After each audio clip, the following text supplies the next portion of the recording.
knows that all the people don't have liberties, all the people don't have freedom, all the people don't have justice, and all the people don't have power, so that means none of us do.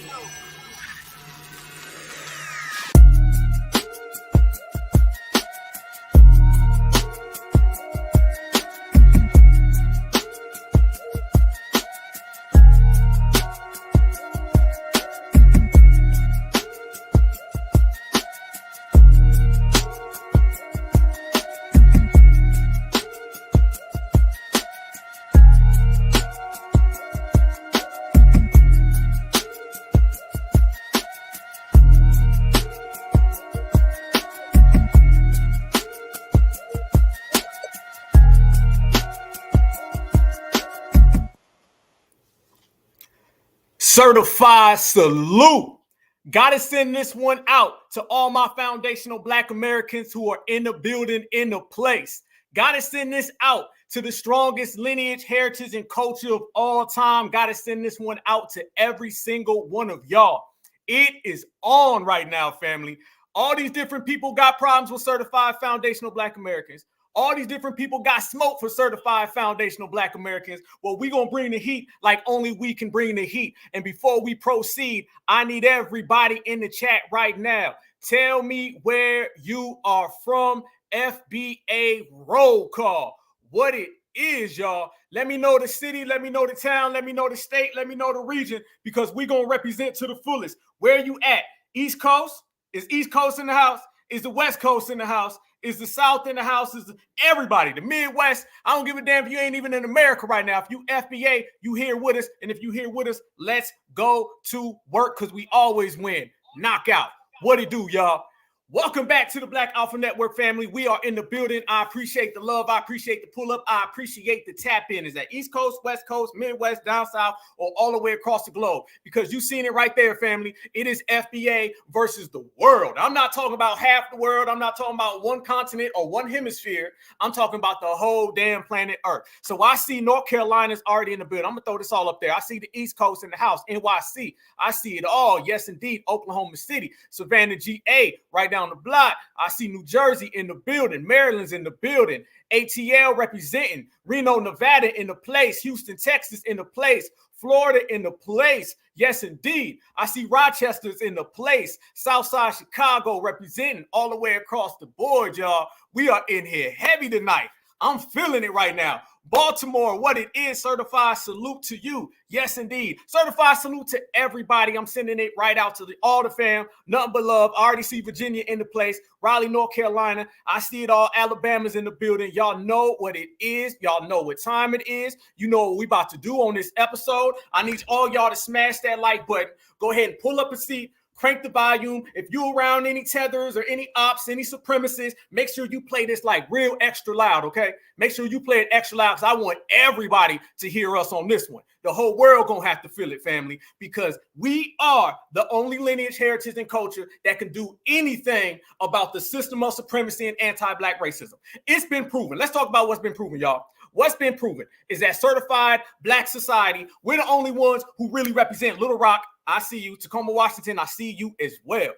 When you start talking about what's going on in this whole country, all you got is different people coming in, and all these people got different problems with foundational Black Americans. What we say, we all over here in our own lane, doing our own thing, minding our own business. We ain't got no problems with nobody, right? We staying certified.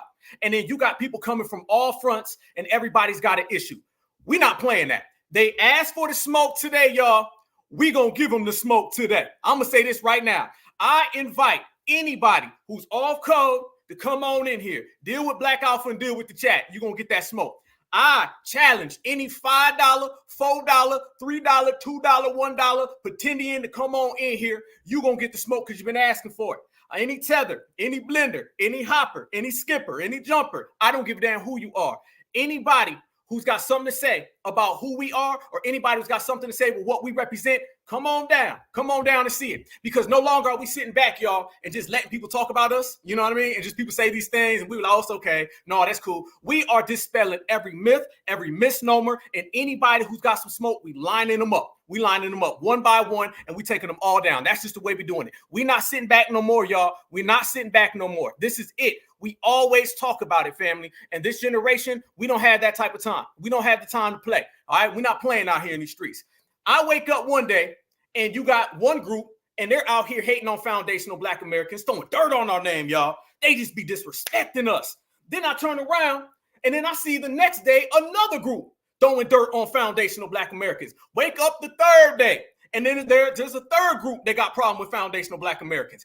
Everywhere we go, every time we turn around, when we minding our own business, taking care of our kids, taking care of our responsibilities, our families, somebody always veers on over into our lane, and then they got smoke for us. And then when we clap back, they cry foul. You know, so they want to scream, they want to chant, they want to cry foul, but guess what? They can do that all they want. Because we're going to bring it, y'all. We're going to bring it to the fullest. But before we go anywhere, family, this means something real special to me. If I could, for everybody right here, man, I want to go ahead and I want to say rest in peace to Breonna Taylor, you guys. This is what I want.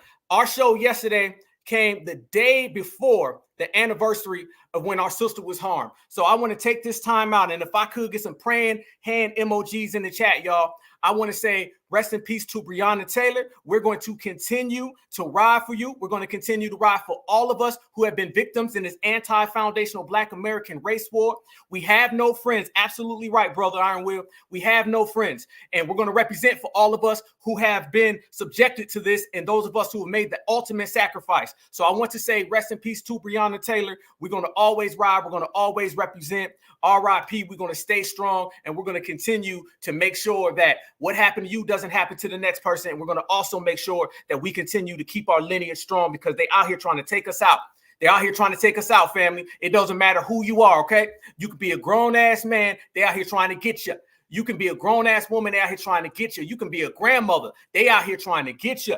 You feel me? You can be a lady. They out here trying to get you. A child. They out here trying to get you. There's no rules. These people will harm us and they're not going to jail.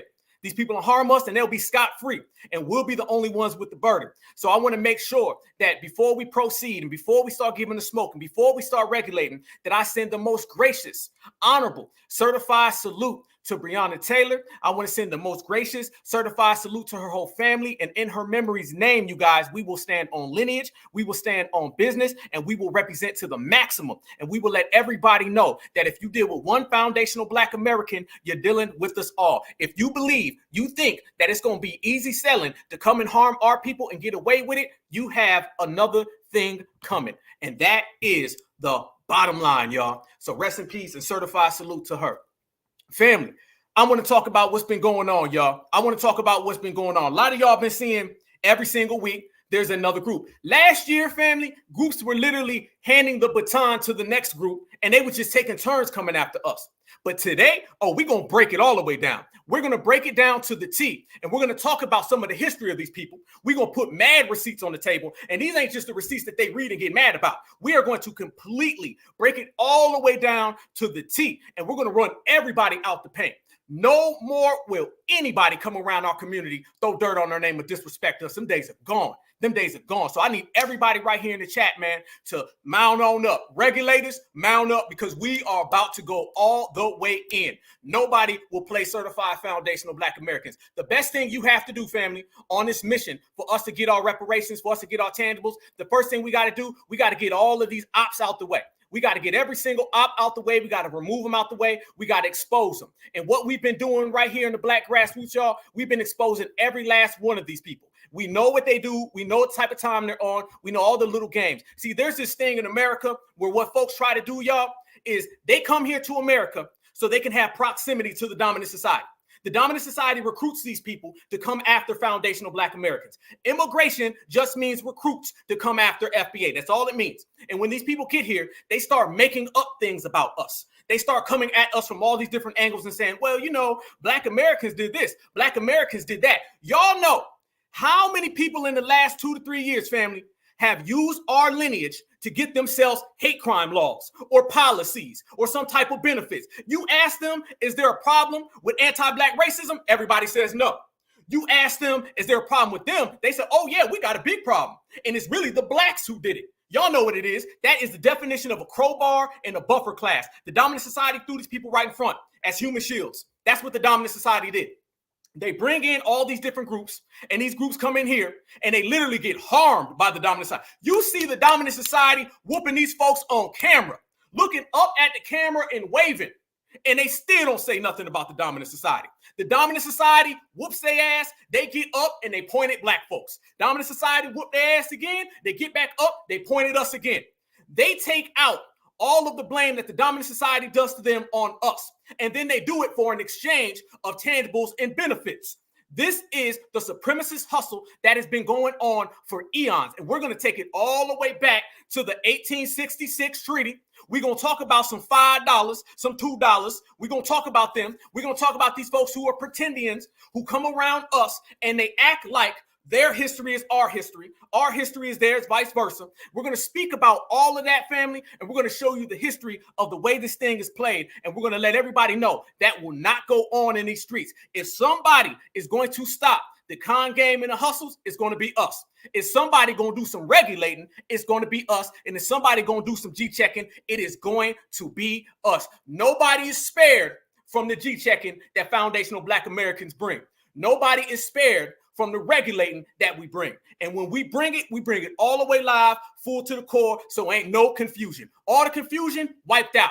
All the real ones stepped in the building. So with that said, y'all, who's seen this week a video that start popping up all over social media where you got all these $5, y'all know what I mean when I say $5, all of these $5 pretenders, and these $5 pretenders are now running with this whole notion that FBA are oppressing them. These folks are saying genocide. They're literally saying, y'all, that foundational Black Americans are the oppressors of their people. Foundational Black Americans are the ones holding them back. They're saying that they have declared war on Black supremacy. Now, y'all know, like I know, ain't no such thing as Black supremacy. Never has been, never will be Black supremacy. But this is the narrative that they push. And I'm going to tell you the way they do it. They come up with fake ass narratives about us. They come up with fake ass situations. Y'all remember the videos? Y'all remember last year when them folks was getting them hate crime laws passed and they was putting out them fake videos where people were swinging at them and the shots was that far off. Nobody was even hitting them close. They was like, I'm going to get you, sucker. They had all these fake actor videos, these fake actresses popping up. And next thing you know what happened? They got laws read for them. This community has a long history of using foundational Black Americans so they can get tangibles for themselves. We've always seen it. And today we're going to break down exactly how there's a new one on the block, which is an old one on the block, and it did a full circle. Y'all remember Kyrie Irving last year? Remember when a particular community came after Kyrie? Remember Dave Chappelle last year? A particular community went after him. Then you had another community that got a hate crime law based on fake videos that I was just talking about on all of us. Now you got more folks coming around. So you got these pretenders, y'all, and they've been running around all through social media because that's all they got is TikTok. They've been running around on TikTok talking about how foundational Black Americans have been committing all these atrocities against them and harm. Don't say nothing about the dominant society, and we're going to show some receipts for that. Don't say nothing about supremacy. We're going to show some receipts for that because all these people think that they are supremacists. They all want to be a part of it. What I say, they don't think that they Black family. All these folks are. They think that they're dark white. And a lot of these folks really are W's because they done passed them little $5. So with that said, y'all, fair use, fair use, fair use. This is just news reporting, teaching, scholarship, and research. Fair use, fair use, fair use, family. I want to put that on the table because we're going to put the real facts all the way on the table. Let's get to work right now, family. No reason to hold back. Let's talk about what's really, really going on in these streets. No, a little secret. I want the whole family to know. Here to let you know. These characters, fam, have been running around here saying that foundational Black Americans are showing up just to harm them.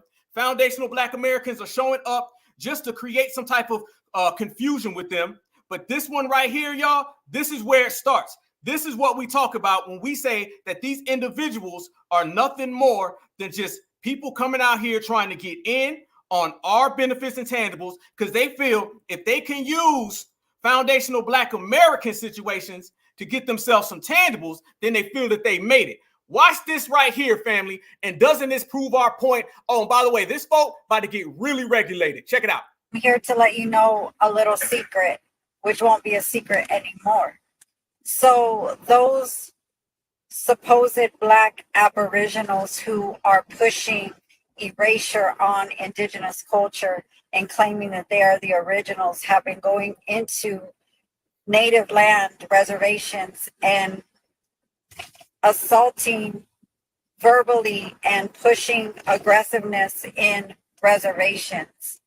A international violation on human rights.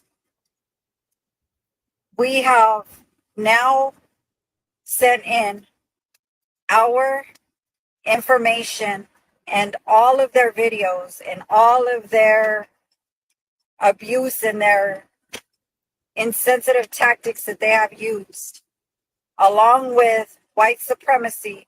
We've included Black supremacy. Freeze, freeze, freeze, freeze. Hell no. Hell no, hell no. Pretendian, you better pretend your ass right on back to the reservation. Let's say some real stuff right here. Notice, fam, she don't even look like she believe herself. Never trust somebody when they talking. They got about 5-6 seconds between every word. And then we, supremacy, and we added this to that. No. What it is that you lying, first off. Notice how she starts saying, well, they came in verbally, all right? Verbal abuse. That's what she started saying. Then she started saying a genocide. Then they threw in supremacy with W's, and then they said Black supremacy. What they want to do is that they want to create this connection between white supremacy and this fake Black supremacy that never existed. That's the same as, what about Black on Black crime? What about reverse racism? They always want to find comparative bigotry. They always want to find some type of comparative racism. They want to make it look like what they deal with is the same as what we deal with, but at the same time, they want to say that we are practicing some type of oppression on them. Family, how many of y'all have even been to a reservation? How many foundational Black Americans wake up every morning and even think about them? Newsflash to all these other groups. We're not thinking about you. FBA does not wake up at all think about Tonto. FBA does not wake up at all think about Pocahontas. FBA ain't thinking about your reservation or your bottle of Jack Daniels, okay, or your Jim Beam, because we know you're slurping it down. We ain't thinking about you 24/7, 365. We ain't thinking about you 1 second of the day. And that goes for all these other groups. All these people who come around here to the United States of America and they play this game where FBA is focused on them. And we wake up and say, what do you want to do today? You want to get money? No, I want to get money. You want to get paid? No, I don't want to get paid. What you want to do? I want to go to their reservation and pick on them. Hell no. Nobody's buying that. That's why they on TikTok, and that's it. All you can do is go on TikTok. That's your activism. Your activism is lying on TikTok. Then you already know you a loser, and you failed at losing. How you fail at losing? If you fail at losing, that means you a double loser, and that's exactly what we're dealing with. And I'm going to show y'all, fam, all through social media. Anytime you look, you're seeing video after video after video pop up. A lot of folks don't even know about it because, like I said, these losers way down here. We don't even see them. We're looking over them. But what you see, fam, there is a whole game with all these pretendians claiming that foundational Black Americans are doing an erasure. And by the way, fam, who's taking the word erasure? When was the last time you heard the word erasure? Those terms are from us. So what they doing is that John Leguizamo stuff. They sitting back and they watching and they saying, well, I'm going to tell you what I'm going to do. I'm going to use the term erasure that FBA uses, and I'm going to use it against FBA. I'm going to use the term racism or supremacy, and I'm going to use it back against Black folks. They can't even come up with their own narratives. They got to steal real ones from us, put a fake code on it, and then sell it back. But it ain't going to work. So watch as she claims that foundational Black Americans are out here doing something, and she knows she can't even get it all the way out. Because this is going to stop. And they are committing human rights violations now that our women and our children are coming up missing, and these individuals are showing up on reservations with weapons. Coming up missing from who? Who are they coming up missing from? Because I got receipts that I'm going to show on today's episode that, yeah, they coming up missing because the dominant society, okay, W supremacy is your real problem. I know when Bob knocks you down, you get, but Jerome ain't got nothing to do with this. This has everything to do with y'all, and you going to hold that L. And committing violent crimes in verbal abuse, we have now taken it one step further. So anybody who is caught doing what they are doing will be included in violent crimes and verbal abuse. Okay, where's the footage? Where's the pictures? You ain't pulled out a camera phone and showed me anything of somebody kidnapping you, harming you, coming on your reservation. I ain't seen one FBA on your reservation, but you sitting here talking about violent crimes. And then you're mixing it in with verbal abuse. What is this, the third grade? Verbal abuse? This is what we saying, fam. These people are not equipped to deal with supremacy. These folks want to be a part of supremacy.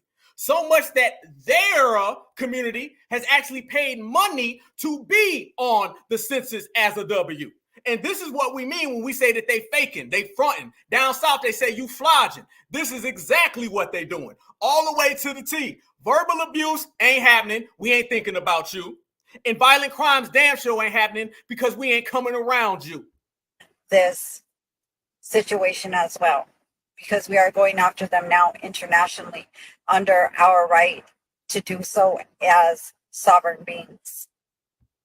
We're going after Black supremacy and white supremacy international for human rights violation, for missing women and children on our reservations. Man, get the hell out of here. Hell to the no. Hell to the no. Good luck with that one. You better go take that one up with Mayo Matt. You better go take that one up with Meth Head Melissa. Because foundational Black Americans, have nothing to do with that. Listen what we talking about, y'all. This is what I'm saying. These people are literally out here getting to the point where they're declaring war on supremacy, but it ain't W supremacy that harms them. Not W supremacy that is the one harming all of their reservations, all of their stores, all their people. They sitting here trying to blame a fake narrative on FBA. Good one. They out here trying to say FBA did it. That's what we talk about. All these different groups come to the United States of America, and the first thing they do is they start trying to find the nearest FBA, and they try to dump and project everything on us. That's what they do because they don't have a backbone. What I say, when you deal with spineless people, you get spineless things. That is what we're saying. She says verbal abuse, no photos, no evidence, no proof. She says violence, no photos, no evidence, no proof. And now they're saying they're going to go to what? The international court? What you going to do? Go to the international court and say, hey, FBA been harming me, but I ain't got no evidence of it. Oh, by the way, FBA ain't thinking about me, and I still ain't got no evidence of them ever being around us. This is the type of desperate games that they go to, fam. This is the lengths and the measures that they got to come up with so they can try to get it all. But we know what the real hustle is. We know what the real hustle is. First off, these are your typical anti-Black pretendians, okay? These are your typical folks who come around and they hate on foundational Black Americans. They disrespect foundational Black Americans. So eventually they can get them some policies that are meaning to us. That's why they talk like us. That's why they use our words. That's why they out here talking about an erasure. An erasure. Fam, everybody listens to the Black grassroots. It's to the point that every single term that we use in the Black grassroots is easily being duplicated and mimicked by all communities because they can't get nothing on their own. The fact is they can't get nothing on their own. So therefore, they feel if they can steal our words, maybe they can get something. So you steal our words, you come up with fake things against us, you try to slander us, and you make fake narratives, and you believe that that's going to actually help your cause. In reality, what has it got for you yet? Nothing. You got reservations out here where they're, literally probably drunk right now. You got reservations out here where they don't have nothing. And the only thing you could do is hate on FBA. You're going to try harder than that one, Tonto. Way harder. But we ain't done. Watch the rest. Told them to leave us alone, but they didn't want to. They thought that this was a game. And we have plenty of videos of them threatening. We have plenty of videos of them saying when they come for us. Where the videos at? Show the videos. Where they at? Come on, $5. Show it to me, $5. Let me see. You said you got the footage. Where's it at? I got a hard time believing that you got the footage when you can't even show it on TikTok. Where is the footage that you say you have of foundational Black Americans harming you? Now she's being very vague now. You notice how they throw in W supremacy, but then they throw Black supremacy on top of it. Because they know they don't have no evidence on us. They're trying to get a class action racism suit. And they're really trying to put a Black face on what the dominant society does for them. Still can't provide no evidence. And so all of it is being sent out internationally now under a human rights violation. So brothers and sisters, be prepared because Armageddon has begun. Listen to what they said, family. They out here in these streets talking about Armageddon. Armageddon this is how much smoke they got for foundational Black Americans. I said they asked for the smoke, they gonna get it. Now I'm telling you right now, by the end of this episode, they're gonna wish that they never mentioned FBA. They're gonna wish they never put Black and American in the same sentence. They're gonna wish that they minded their own business on their own reservations, doing their own thing like we do. They're gonna wish that they stayed completely on the other side of the earth, then come over here. Because we're not playing it in the Black grassroots. Certified Black society, family, we're seeing anybody who's got smoke, anybody who's got issues, and we're going to go ahead and we're going to bring it, we're going to let them know. Receipts are going to expose the people that these folks really are. Who are they really, family? Well, let's talk about who they are. What you're dealing with is people who've been running around with foundational Black American images for years. It ain't nothing but something that came full circle. See, the world knows that when you start talking about the United States of America, you're talking about foundational Black Americans. All right, one more time. When you're talking about the United States of America, you're talking about foundational Black Americans. Nobody else. The world knows that we are the first. We are the native. We are the aboriginals. We are the indigenous. And what you're dealing with is $2 tethers. Yep, you got your $5 pretends, and then you got your $2 tethers. And all these folks have been doing it. Tether is a term that's came around recently, but when you start looking at the past, family, folks been tethering on to us for years. For years, people been tethering on the foundational Black Americans. Yes, they have. To the point where they've been working with the dominant society for years so they can get in on our tangibles. They can hijack our culture. They can hijack our lineage, our heritage. It ain't nothing new. Only difference is this generation and this era, we done framed it real good. We done put the spotlight on. We got it in HD so everybody can see it clear. But if you go way back to the beginning of this country, this landmass, people been coming over here and trying to steal our lineage, our heritage and culture. And that person right there is one of the main ones. We all know who built this country. We all know who's indigenous to this country. And make no mistake about it, because there ain't no debate. There ain't no compromise. All right. There's no friends either. It's only foundational Black Americans that built the United States of America. We got receipts on top of receipts, evidence on top of evidence, spoilers on top of spoilers. And everybody knows it. But guess what? You can run, you can hide, because I know they're good at that anyway. You can duck, you can dodge, you can come up with fake supremacy here, fake supremacy there. But the thing that you're going to have to deal with is foundational Black American exceptionalism. That's what you cannot get away from at all. So keep on running, and this is what you're going to have to deal with. Yes, indeed, all the way across the board, across the spectrum. So family, these people been coming out left and right, y'all, and they've been making these claims about foundational Black Americans with no evidence, no photos. Family, they ain't even got a drawing, okay? When you can't even provide a drawing for what you say is going on, then you know your stuff is real nasty work. Dirt in the game. And that's exactly what they all been doing, family. They've been coming up with these narratives that make no sense. And everybody's really laughing at them at this point. Everybody's laughing at them because if you're going to come up with something, at least try to make it reasonable. At least try to make it believable. At least try to make it something that people can kind of sort of believe. Foundational Black Americans ain't going for none of that because we know for a fact that they can't come up with anything because everything that they're saying was contrived. And it's all contrived to where they can get our foundational Black American tangibles. Check this out right here, family. I told you all the way across the board, y'all, these people been popping up left and right. I said it. It's not just one. Family, there's a whole movement of people who are claiming foundational Black Americans are the boogeyman. This whole FBA boogeyman, y'all remember what we talked about last year with them fake videos from that other community that was getting little laws made for them, making fake videos, coming up with fake storylines, pointing the finger at us, got a hate crime law and then disappeared. And by the way, y'all noticed last year when that happened, right? What happened? These folks came out, they made up fake narratives about FBA. They came up with fake videos that we debunked. You had fake actors in the videos. They was throwing punches that was this far apart. Nobody believed them. What these folks do, family, they said that there was this big epidemic and this big problem with FBA attacking them. And then next thing you know, they got their little hate crime law and they were gone. How many more stories or videos have you seen from that other community from 2023? How many more photos or videos or fake narratives have you seen for them since they got their hate crime law? They got their hate crime law and then they were gone.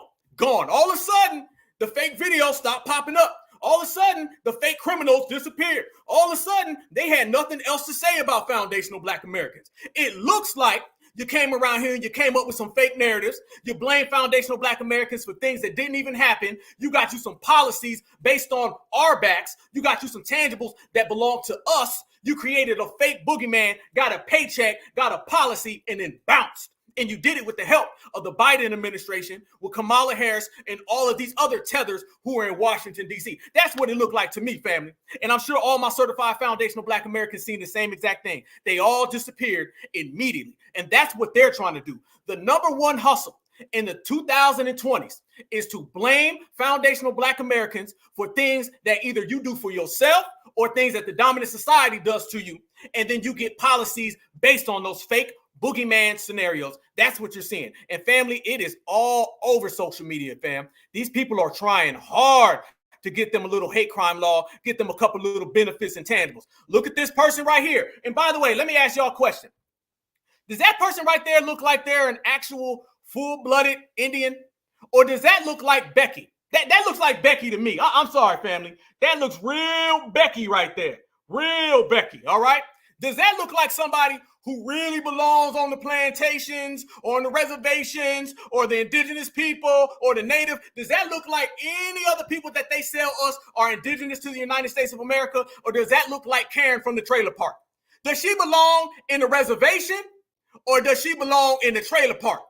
Let me ask y'all that question. Please let me know right now. Is that a trailer park or is that a reservation? Because I see trailer park, family. I see somebody who walked right out the trailer park, went and paid them $5, and then they got their names put right on the census, and they are your typical $5 pretendian. You know damn well what it is. These folks aren't fooling nobody. They better try again, and try again. That is not an indigenous person to the United States of America. That is not an indigenous person to this landmass. That is somebody who came over here post 1492, and then they walked down with $5, put it on the roll, and next thing you know, family, their asses is claiming indigenous, and then next thing you know, they're doing the FBA boogeyman hustle. That's what it is. It's this big FBA boogeyman hustle. So we got the trailer park mixed with the reservation, and they all trying to come at us in our nation. Watch this. More babbling, more ranting, no evidence.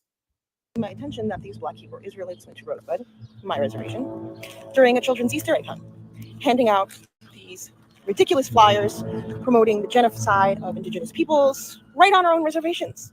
Not only that, they showed up armed and were flashing their pieces around just so nobody, would approach them and try to kick them off. Where are our men? From what I hear, there were only 2 men there. The police responded slowly. This can't happen. We need to stand together. We are Lakota. We are strong. We are warriors. Our ancestors would never allow this. Get them the hell off of our reservation. Ancestors? Your ancestors are from Europe. Your ancestors came over here from Europe. Your ancestors are not indigenous to foundational Black America. Your ancestors came right over here on the Mayflower, probably 4 floors underneath it. Your ancestors came over here as colonizers. They did not step foot on this land. And y'all notice all these folks who've been running around here trying to point the finger and make some fake boogeyman. They don't ever call out the Beckys and the Karens who are the $5 reals. Y'all notice that, right? All the ones who say that they're native, they don't ever call out ones like this who look like they just pulled up a whole goddamn jar of Miracle Whip. You notice that, right? None of them ever call out the clear W's in their community. How come? Because that's who they want to be. That's who they think that they are. Proceed. Reservations, warn the other reservations that this shit is going on. Ban them permanently. Who are they to go to a children's Easter egg hunt promoting indigenous genocide, false narrative, and toting weapons where there are children? And they were obviously prepared to use them. Oh, look how she threw that in. And they're obviously prepared to use them. Please. And once again, where's the footage? Where's the evidence? I don't see none. I don't see none at all. I see the dolls rolls. That's what I see. But I don't see any footage. I don't see nothing. This right here is more fear-mongering. I'm telling y'all, fam, it is the boogeyman hustle. That's all they got is the boogeyman hustle. They don't have anything more than that because they don't have nothing that they can stand on. Only thing that they can do is try to come up with that. And by the way, on Easter egg hunt, so y'all on a reservation having an Easter egg hunt. Did we hear that right? I think I heard that right. I think she said they were having a good old Easter egg hunt, which is some straight up W community behavior. They was out there Wing it up, okay, because they're not doing anything indigenous because they're not. They're out there having a good, jolly old time, y'all, having a great time, having fun with an Easter egg hunt, and then they say that a bunch of black folks pulled up with weapons. Why you ain't do nothing about it? How come you ain't stopping? How come you ain't got no pictures? There's cameras everywhere. Cameras is rolling left and right. Everything is caught. You made a TikTok video. Matter of fact, I seen it. She done made 3, 4, 5 TikTok videos. How come in all of these TikTok videos, you ain't had nobody capture this? You said that they was there. Nobody seen them walking in. Nobody seen them walking out. Nobody seen them walking around. So I got to ask this question, Becky, because that's all that is. That's Becky. Becky, it sounds like you are deprived of mayo right now. You're having mayo and meth withdrawals. You're having M&M withdrawals, mayo and meth. And the first thing you did when you were starting to spaz out and tweak off your lack of mayo and meth, you said, well, let me go get on TikTok and let me just come up with something towards foundational Black Americans. How about that one, right? How about that? And this is what we're talking about, family. All across this country, all these people coming into America, they're all saying that foundational Black Americans are oppressing them so they can get some type of tangibles. They sat back and they watched. They said, oh, I get it. If I make up a fake story about FBA and I talk about how oppressed I am, maybe Joe Biden will write me a hate crime law. Maybe Kamala Harris will write me a hate crime law. The whole country knows that if you want some type of tangibles and benefits, because you can't get them on your own. You can't get them on your own. What has any of these communities ever done on their own? They've always been making some type of treaties with the dominant society, getting kickbacks from the dominant society. They can't do nothing on their own. So the only thing that they do is they say, well, let me steal from FBA. And then they come up with it, and then they run to the dominant society. No coincidence that the first Becky was sitting there saying, well, we're going to go to the international courts because we got footage. Don't show none. We got evidence. Didn't show none. But we're going to go to the courts. Why is that, family? Notice nobody's talking about justice, y'all. Nobody's talking about doing anything. The only thing they're talking about is they're going to go to the court system. So in return, they can make them some policies and they can get off. That's what it's really about. And you're seeing it all the way. What happens when you got Africans? Africans come over here right now and they say, you FBAs are being divisive, right? So they can get them what? A hate crime law. So they can get them what? Some extra kickbacks, some benefits by the billions, right? You got all the people. Remember just last week, we were showing all those Mexican folks that was coming over here talking about they built this country. Why? So they can get in on our reparations claim. Us being the originators, the foundation to this country, that gives us something levels above everybody else. That gives us money, that gives us pride, that gives us power that nobody else can achieve. Everybody wants our aboriginal indigenous status. That's what everybody wants. That's why they come over here to the United States of America. That's why they make up boogeyman stories. And that's why they try to hate on us, because they know foundational Black Americans, we getting closer to the bag. Not to mention all the other bags that we done already got. So what do? They come over here and they say, well, let's just try to get a bag off of them. Can't get it from them because they know better. So let's try to get it off of them. And they didn't expect us to be pulling up here. So you're seeing them all through social media, family, all across social media. And they saying crazy things. They talking about it's a war, threats. They throwing them out there left and right. There's a war going on. We need to stand together. We need to fight back. And we sitting here as FBA didn't know about none of this until last week. Didn't know about none of this until last week. If this big oppression is going on and all these people are hating on you so much, how come nobody's seen it a week ago? We're not aware of none of this stuff. I'm telling you, rent-free, y'all.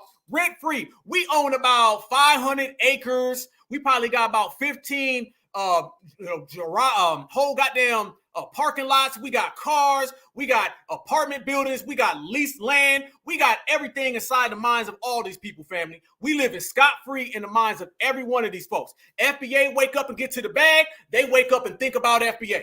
FBA wakes up and goes to the bank. They wake up and hate on FBA. We over here minding our own, doing our own thing, and they over here trying to slide off in our lane to take what we got. That is the whole scenario in which these people are trying to do. But it isn't done. You got other people now calling it out and saying, well, how come foundational Black Americans ain't ever helped us? And we'll say, well, y'all ain't never helped foundational Black Americans. Listen to this guy. If you think the first two were bad, y'all, listen to how much this guy is reaching. This person right here, he starts talking about how foundational Black Americans are creating an erasure of his community. Yes, they are literally contriving a fake erasure that FBA are trying to erase their community. Watch this, y'all. To be an indigenous person in the Western Hemisphere in 2023. First off, we're in a genocide daily. Second off, we are being stolen from mentally and physically daily. And third, when we speak, nobody listens. Like when I said indigenous erasure is happening at a major level in the African American community across the Western Hemisphere. Stop. He said that there is an indigenous erasure. He's trying to say erasure. An indigenous erasure going on in the African American community, foundational. He didn't get that right. He messed that up. There is literally an erasure of us trying to erase them. This is the delusion in which these people are living, family. They are making up any and everything that they possibly can. He's literally trying to create a scenario so fake that there's not a living person on the planet that believes that right there. This is the pathetic nature of people who cannot get it on their own. And people's rebuttal to that was either, we are calling it out, you're just not seeing it, or maybe you should call out your racist Native people. First off, aren't you guys the ones who said minorities can't be racist? Or is that only when it's convenient to you? Secondly, I see thousands of indigenous creators on this app combating this genocide rhetoric daily, spending their time and money on educating the uneducated. I'm not seeing that same energy from the African Americans, unfortunately. Look, folks, we're literally in a genocide in 2023. Tribes are going and some are already extinct. We have other issues to worry about, and we don't get the privilege of millions of public figures hashtagging our struggle, or every sports team, every actor, every news network, and every television show repping land back or MMIW. So when we ask for help, we aren't doing it for fun or boredom. This is life or death.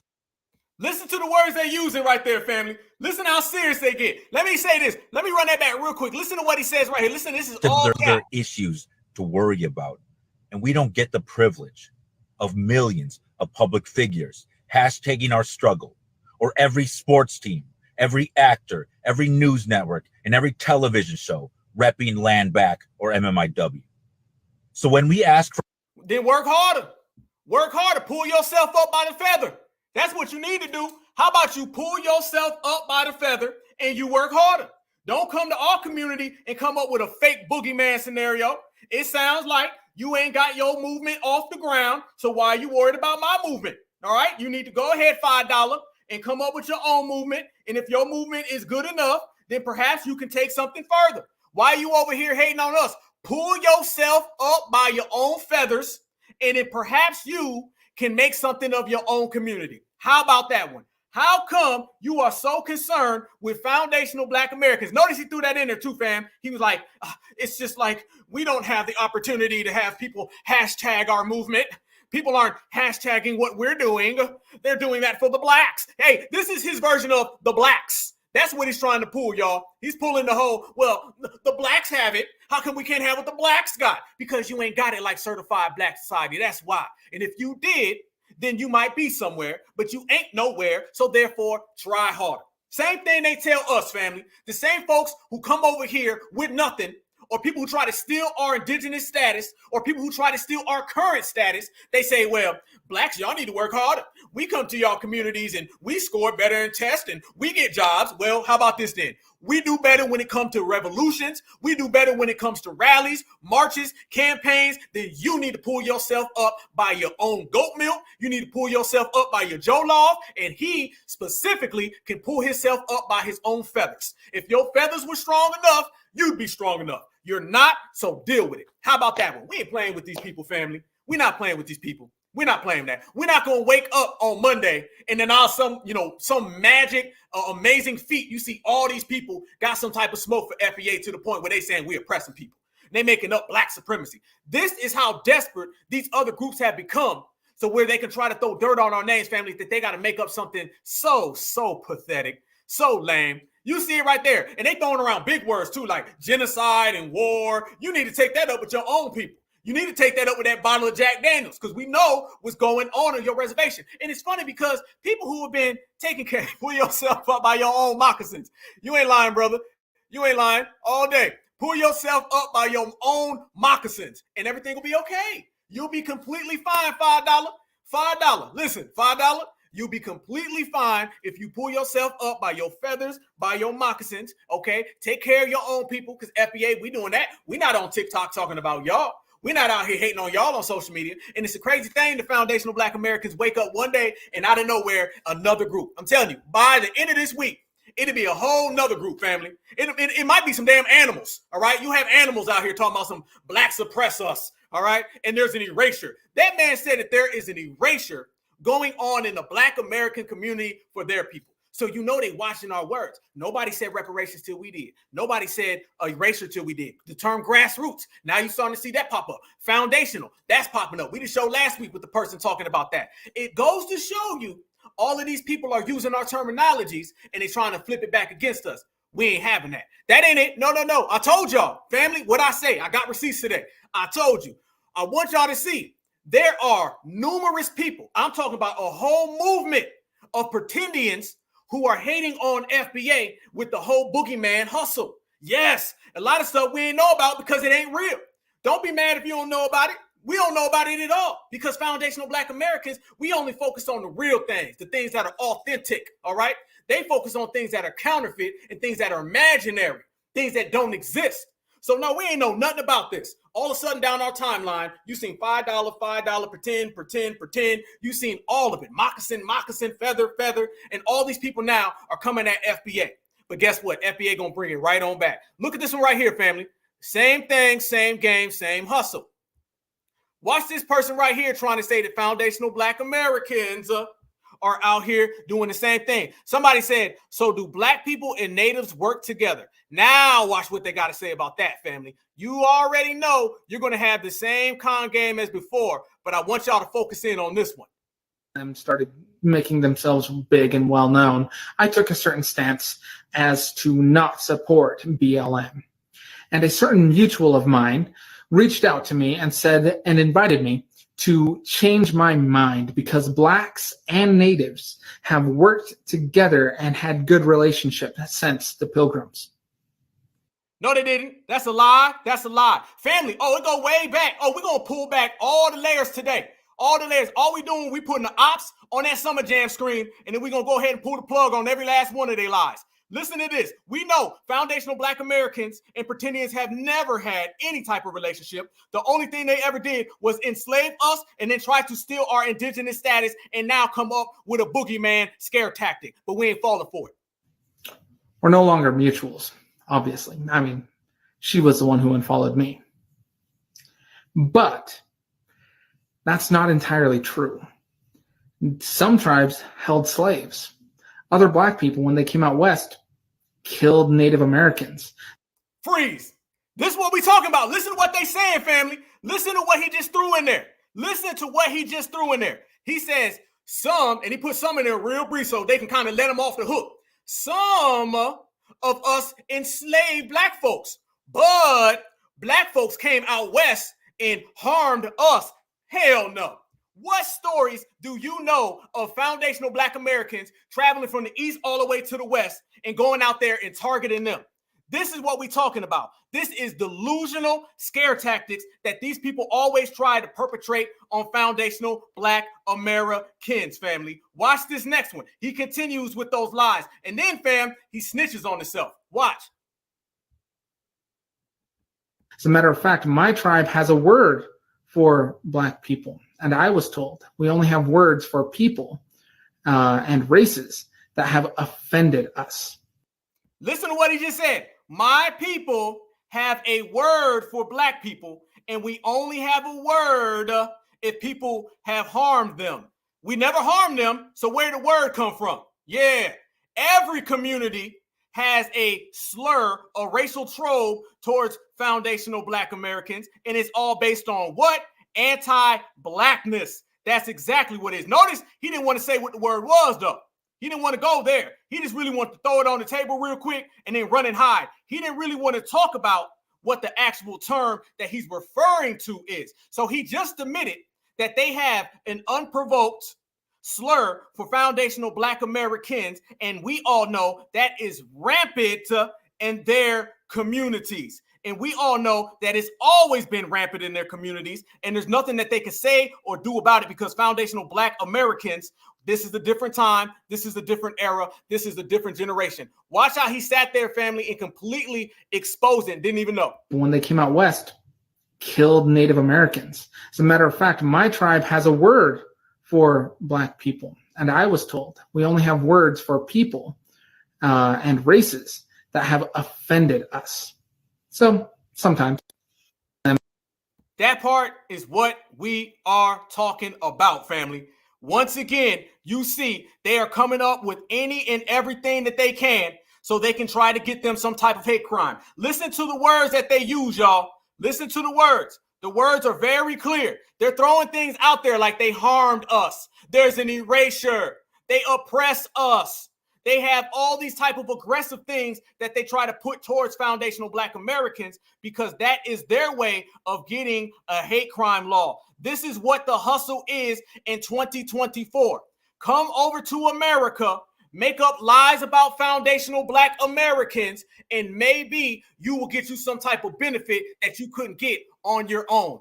That is what they're doing, y'all. And they just making it up, pulling it completely out of thin air. We know what they're doing. We know what you're doing, Mr. Moccasin. We know exactly what you're doing, all right? We see what you're trying to pull, and we call you bluff, and we calling all of them bluff because we know for a fact when they deal with us, these people very, very rarely ever have anything positive to say about foundational Black Americans. He just straight up and said it.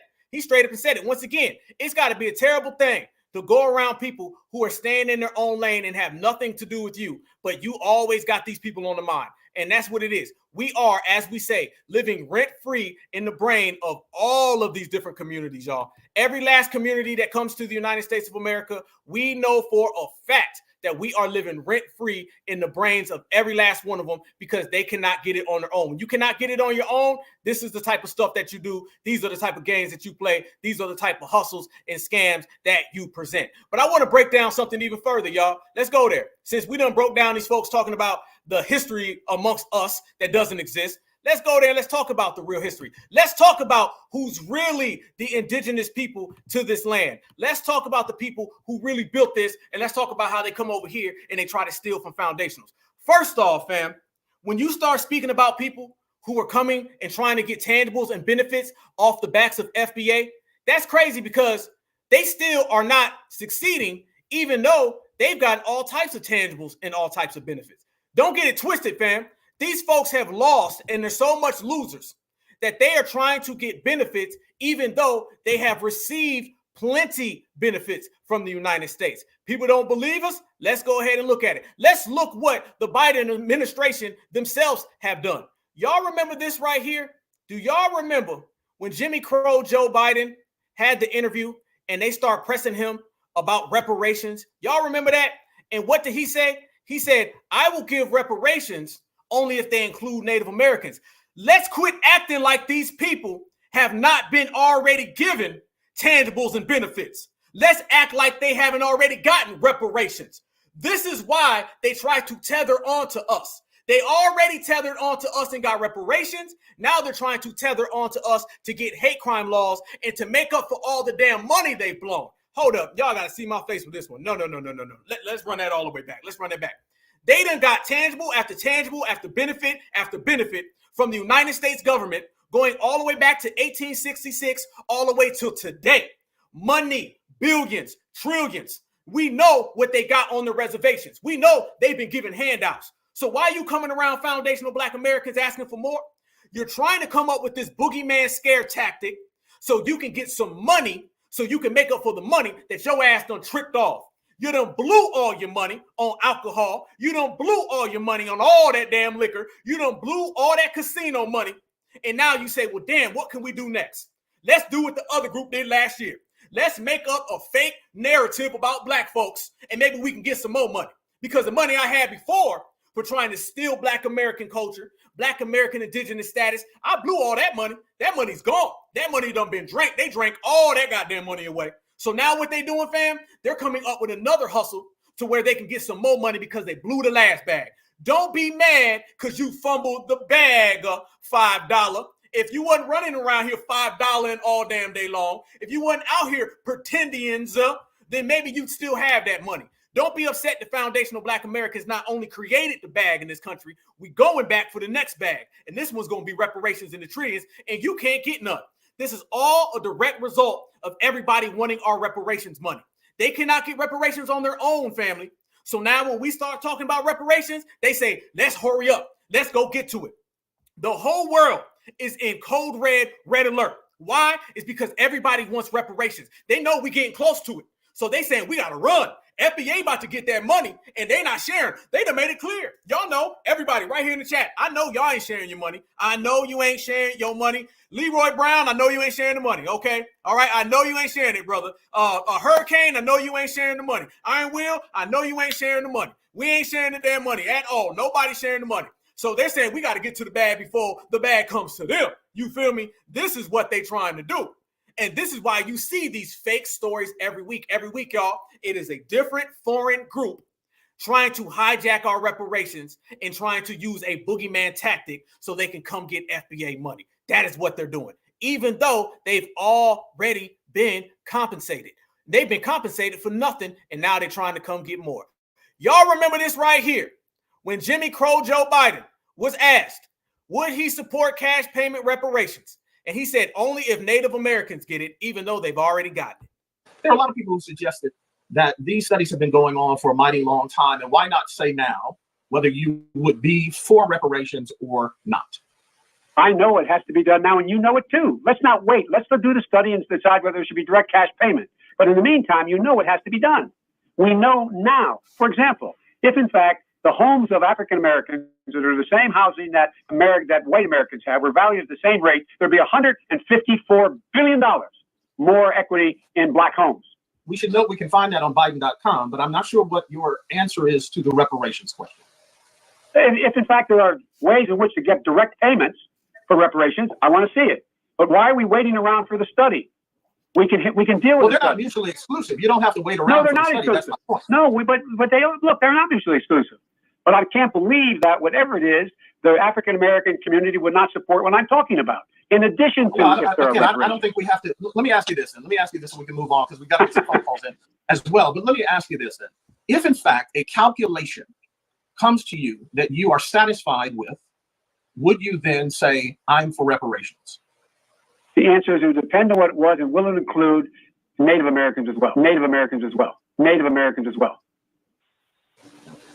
All right, let me see if I can get Abba to get us a quick phone call in before we move on. There are a lot of people. Look at that face Ed Gordon made. Look at that face Ed Gordon made. Ed Gordon made that face like, oh, this dude full of shit. He ain't never going to come around. Let's move on to the next one. Will it include Native Americans as well? Native Americans as well. Native Americans as well. All right, let me see if I can get Abba to get us. That is what you get right there, family. That's what you get. Tethering them in to our reparations claim. The same way that Joe Biden family gets on national television and he says we need to surge the border, and then everybody around the world comes running to America. When he gets on television and he says we're willing to give reparations, because notice, he said we will give them if they include Native Americans. That is a dog whistle, a supremacist dog whistle to every Native American in the world to say it is open season on FBA reparations. And it's not just the Native Americans. Oh, no. It's also to all the Africans. It's also to all the Mexicans. Any group who comes here, it is known that the policy of the Biden administration is you have access to foundational Black American reparations if you come here. Basically, FBA got to share the bag with y'all. Y'all don't have to share with them. We don't get none of the things that they've already gotten. They've had all these things for hundreds of years, and they had to share nothing with us. No community does. All these other communities come over here, and they get everything scot-free. Don't share a dollar, a nickel, a penny with FBA. But FBA's got to share our reparations claim. Did nobody have to share the pain, the suffering, the slavery, building the Black codes, the Black laws? They didn't have to share none of that with us. So how come we got to share the money with them? When I was down in Jacksonville, Florida, during that whole hate crime situation, I didn't see nobody trying to share the pain with us. When I just showed you guys Breonna Taylor, and you can see Breonna Taylor right here, who shared the pain with us when our sister was harmed? Nobody. So it's funny how these people ain't sharing nothing that's real with us, but yet they want to share the green. And then the president goes out there and he openly states it. That is the pretendian pivot. We're going to talk about the pretendian pivot. That's been going on for years, family. Going back to when the dominant society said, we're going to take these indigenous black people and then we're going to pass it off to these red people. We're going to intermix them so we can corrupt and we can strip black folks from their native status. That right there that we just heard, that's the modern day version of the pretendian pivot. They don't mind throwing Tonto in front of you. They don't mind throwing Pocahontas in front of you. They don't mind throwing some feathers in front of you. The dominant society would prefer not to give it to anybody, but they say we would rather come up with a buffer before we give it to foundational black Americans. We'd rather come up with a mascot. That's all these people are, family. How do you know? Look at all the damn football teams. They still are out here having mascot conversations, but they've been mascots for years. These people have been mascots when it comes to our heritage, mascots when it comes to our history, mascots when it comes to our reparations, and now they're trying to be mascots with these fake hate crime laws that they're trying to get for themselves, family. This is what we talk about, and that's not the only one. To prove our point, y'all know old ass Jane Elliott, okay? The same Jane Elliott that a lot of black folks was loving, all right? Let's go back to about 3, 4, 5 years ago when Jane Elliott first kind of popped up on a lot of people's radars. Folks was loving them some damn Jane Elliott. Jane Elliott didn't say anything that another foundational black American scholar hasn't already said. It just sounded better coming from a 9,000-year-old W woman, okay? Jane Elliott popped up and was saying a bunch of hollow statements about racism, a bunch of things that were vague and could be taken either way. She was cloaking her supremacy with a bunch of very favorable things to say about black folks. But underneath all that, beneath the veil, you had the same anti-black dinosaur. So she came around talking about something. I support reparations and give it to the Indians. Remember that? Remember that. That's when a lot of black folks started jumping off the Jane Elliott ship. Now, us certifies, we was never on it because we understand all Jane Elliott was the W woman version of Joe Biden. They are both 5,000 years old. They have both mastered the art of fooling the older generation, but that stuff don't fly with us. Y'all remember when she was running around here talking about the pretendians as well, and watch how she tried to use the pretendian pivot. Y'all remember this when she was talking to these two brothers and they start talking about reparations. You're going to always hear the truth about how somebody feels about us when we bring up reparations. And she did the same thing that Joe Biden did. I don't mind acting like I like their music. I don't mind acting like I like their money or anything they got. But when it comes to reparations, let's go ahead and put the pretendian in front. Solve this problem by making payments to black people. But if you're going to do it that way, then first you have to pay off the Native Americans, whose land we took and whose homes we took and whose people we killed in the millions. No, they got paid. They got paid, and they have land. Oh, really? Mm-hmm. Oh, really? They have land. They have reservations, and they also have. Oh, yeah. And would you like to talk to me about reservations and what a wonderful payment that is? Would you like to be on a reservation? Would you be willing to, and would all the black people in this country be willing to take a reservation? That's what the Nation of Islam was asking for. Well, was that a smart thing to do? I don't think it was. It depends on who's driving that car, who's the captain. Didn't I just say, family? Didn't I just say that they fumbled their bag?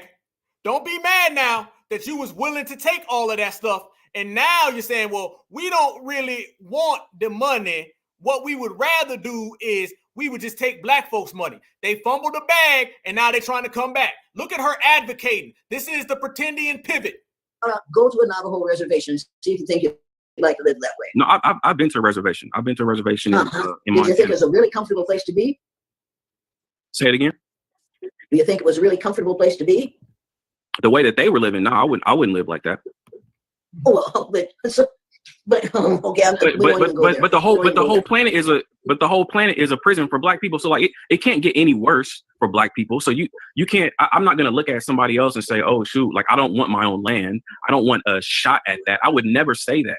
A black person is not gonna say I don't want to have a chance to create my own civilization and my own society. Everybody wants that chance and everybody deserves that chance. And black people deserve reparations in the form of land, in the form of cash payments, and in the form of some type of tax consideration. So yeah, it may not have worked out for the natives, but this is 2020 and this is a totally different group of people and everybody is not the same. Everybody's leaders are not the same. And so I'm not going to judge when I'm not going to project onto black people in America, well, if this is what happened to the natives, you don't want that. And I'm damn sure not going to say, well, we need to pay the natives. Natives already got paid. They already made their deals. They already signed treaties. They've already done what they did. And if they squander their opportunity, that's on that group.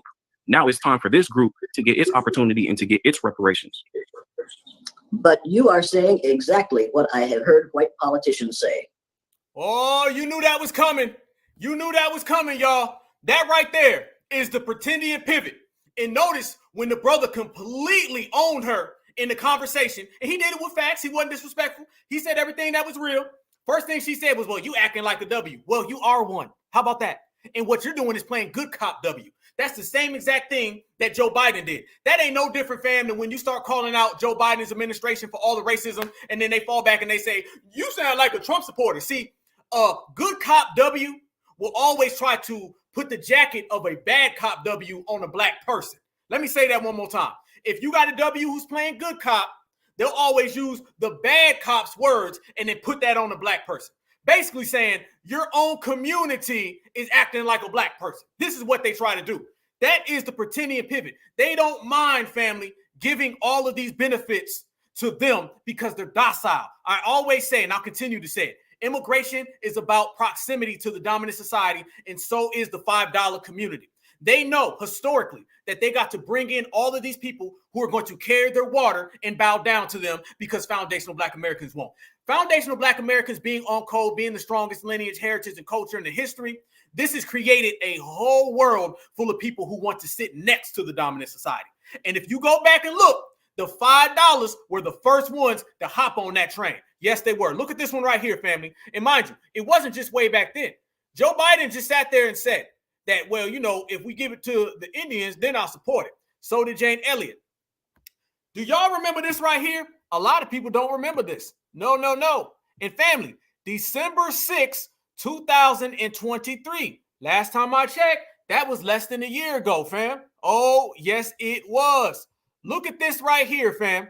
This is tangibles that have been given to their community just recently. So we ain't got to go all the way back to reparations. And another thing, new executive order will underscore respect for tribal nations' sovereignty. Joe Biden, the same way he wrote an executive order for that other community and gave them a hate crime law off our shoulders, the same way he wrote an executive order right here to all of the tribal nations so he can give them some sovereignty and autonomy in which they already have. So what you're seeing here, family, is that Joe Biden has been doing a lot of things for them. Joe Biden has been giving them tangibles, and he's been writing executive orders. The same Joe Biden who told us he won't be able to do nothing because he doesn't have the executive order power. Historically, federal policies of the past eras where attacks on Native people's basic rights to self-govern and cause lasting damage to tribal communities, economies, and governments beginning in the 1970s, the federal government reversed course and championed tribal self-determination through policies and programs that have helped build tribal governments and economies while supporting tribal nations and taking increased ownership over services their citizens need and deserve. Family, that's the whole damn gambit. All right there. And that ain't 1866, family. That's December 2023. Biden is writing executive orders for them that close in time, y'all. Don't let nobody tell you that these folks don't have nothing. This is what I say when I said that they flipped the bag. Today, tribal nations still face many barriers to fully exercise their inherent sovereignty, especially in the federal funding programs. Far too many of the federal funding programs and support programs that tribes rely on are different to access. They have overly burdensome federal reporting requirements, have unnecessary limitations, or impose requirements on tribes that drain tribal resources. Foundational Black Americans can't seem to get any resources, and they're in here talking about unnecessary limitations. We have the biggest limitation. It's called anti-Black racism.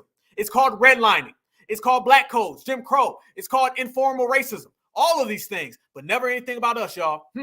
They say that the tribal resources and undermine their ability to make their own decisions about where and how to meet the needs of their own communities.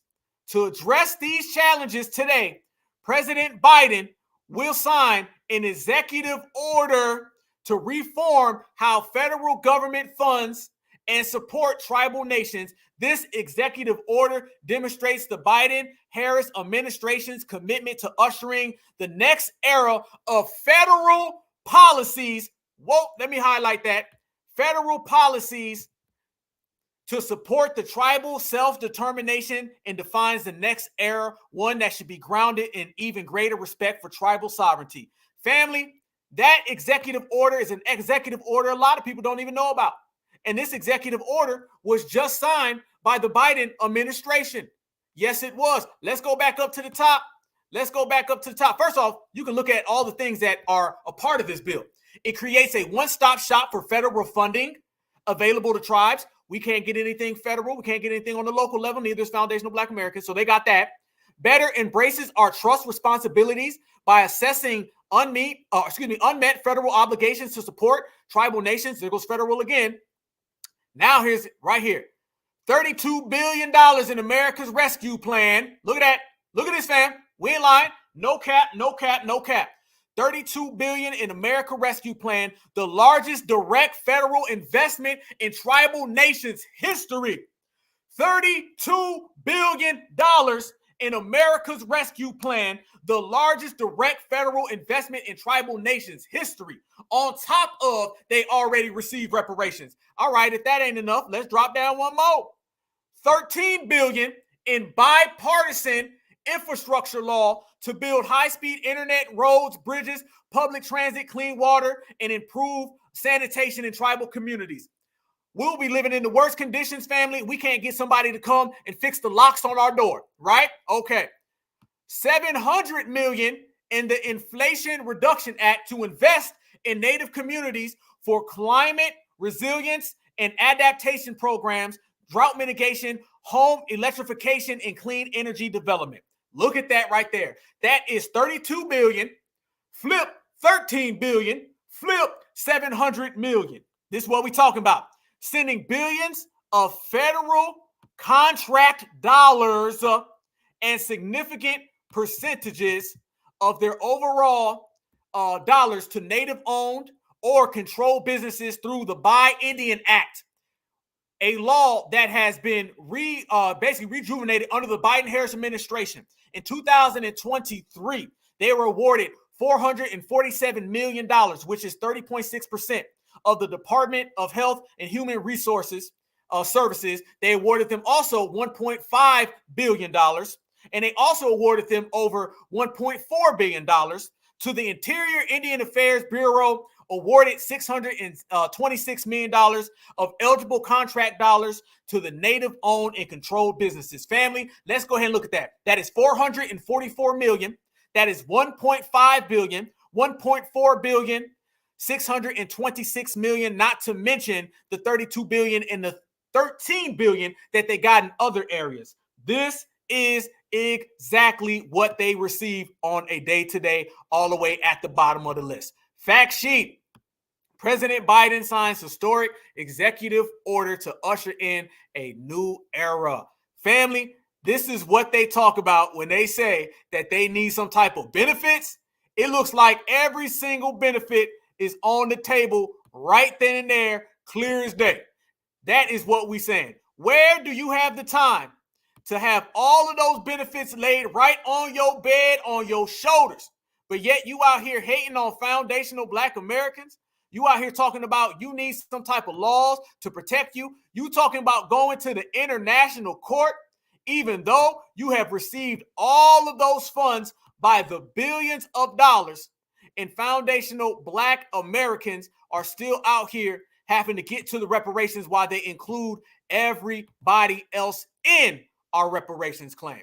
This is your typical everyday average dominant society pretendian pivot, and they run that gambit on us over and over again. That was just in December 2023, y'all. Don't let nobody come around here and try to tell you it's just the past. It was a long time ago. It's funny though, fam. They got the long time ago money and they got the just yesterday money. So they getting money all over the place and they still dropping the bag. They still messing it up and they still can't get it off their own. This is what we're saying. So they pop up on the internet and then they start trying to tell us how foundational Black Americans did this, foundational Black Americans did that, and foundational Black Americans got to get this and that and everything else in order. Okay, that's the difference between us and them. Now, while they're being awarded all of that, and we start talking about foundational Black Americans, I want y'all to look at this right here. This shows you that foundational Black Americans have been putting in work for years. I want to send a shout out to our brother Eastside for sending me these right here. I want y'all to look at the screen. This is our history in the United States of America. So while they're out there throwing all these other communities in our way, and they're out here trying to give all these other communities our benefits, this is what foundational Black Americans, on top of building the country, have provided to the United States of America, family. And you don't see this history at everybody else. This is the 9th Cavalry, okay? Their engagements are the Indian Wars, the Spanish-American War, the Philippine-American War, the Vietnam War, the Panama Invasion, Iraq War, Operation Inherent Resolve. This is what we have created. Look at this right here, family. This is what we've done, and this is the service that we've created in building this country. Now, this right here is the Tuskegee Airmen. Y'all know about them. 332nd Fighter Group of the 477 Bombardment Group. Look at them.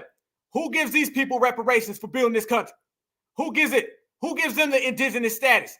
That right there, family, that is Elmer Geronimo Pratt, who is also Tupac Shakur's godfather. And guess who got him out of prison, family? It was the great Johnny Cochran. Yes, indeed. This right here is one of the key members of the Black Panther Party, and this brother right here served. Look at how much rich tradition we have of serving this country.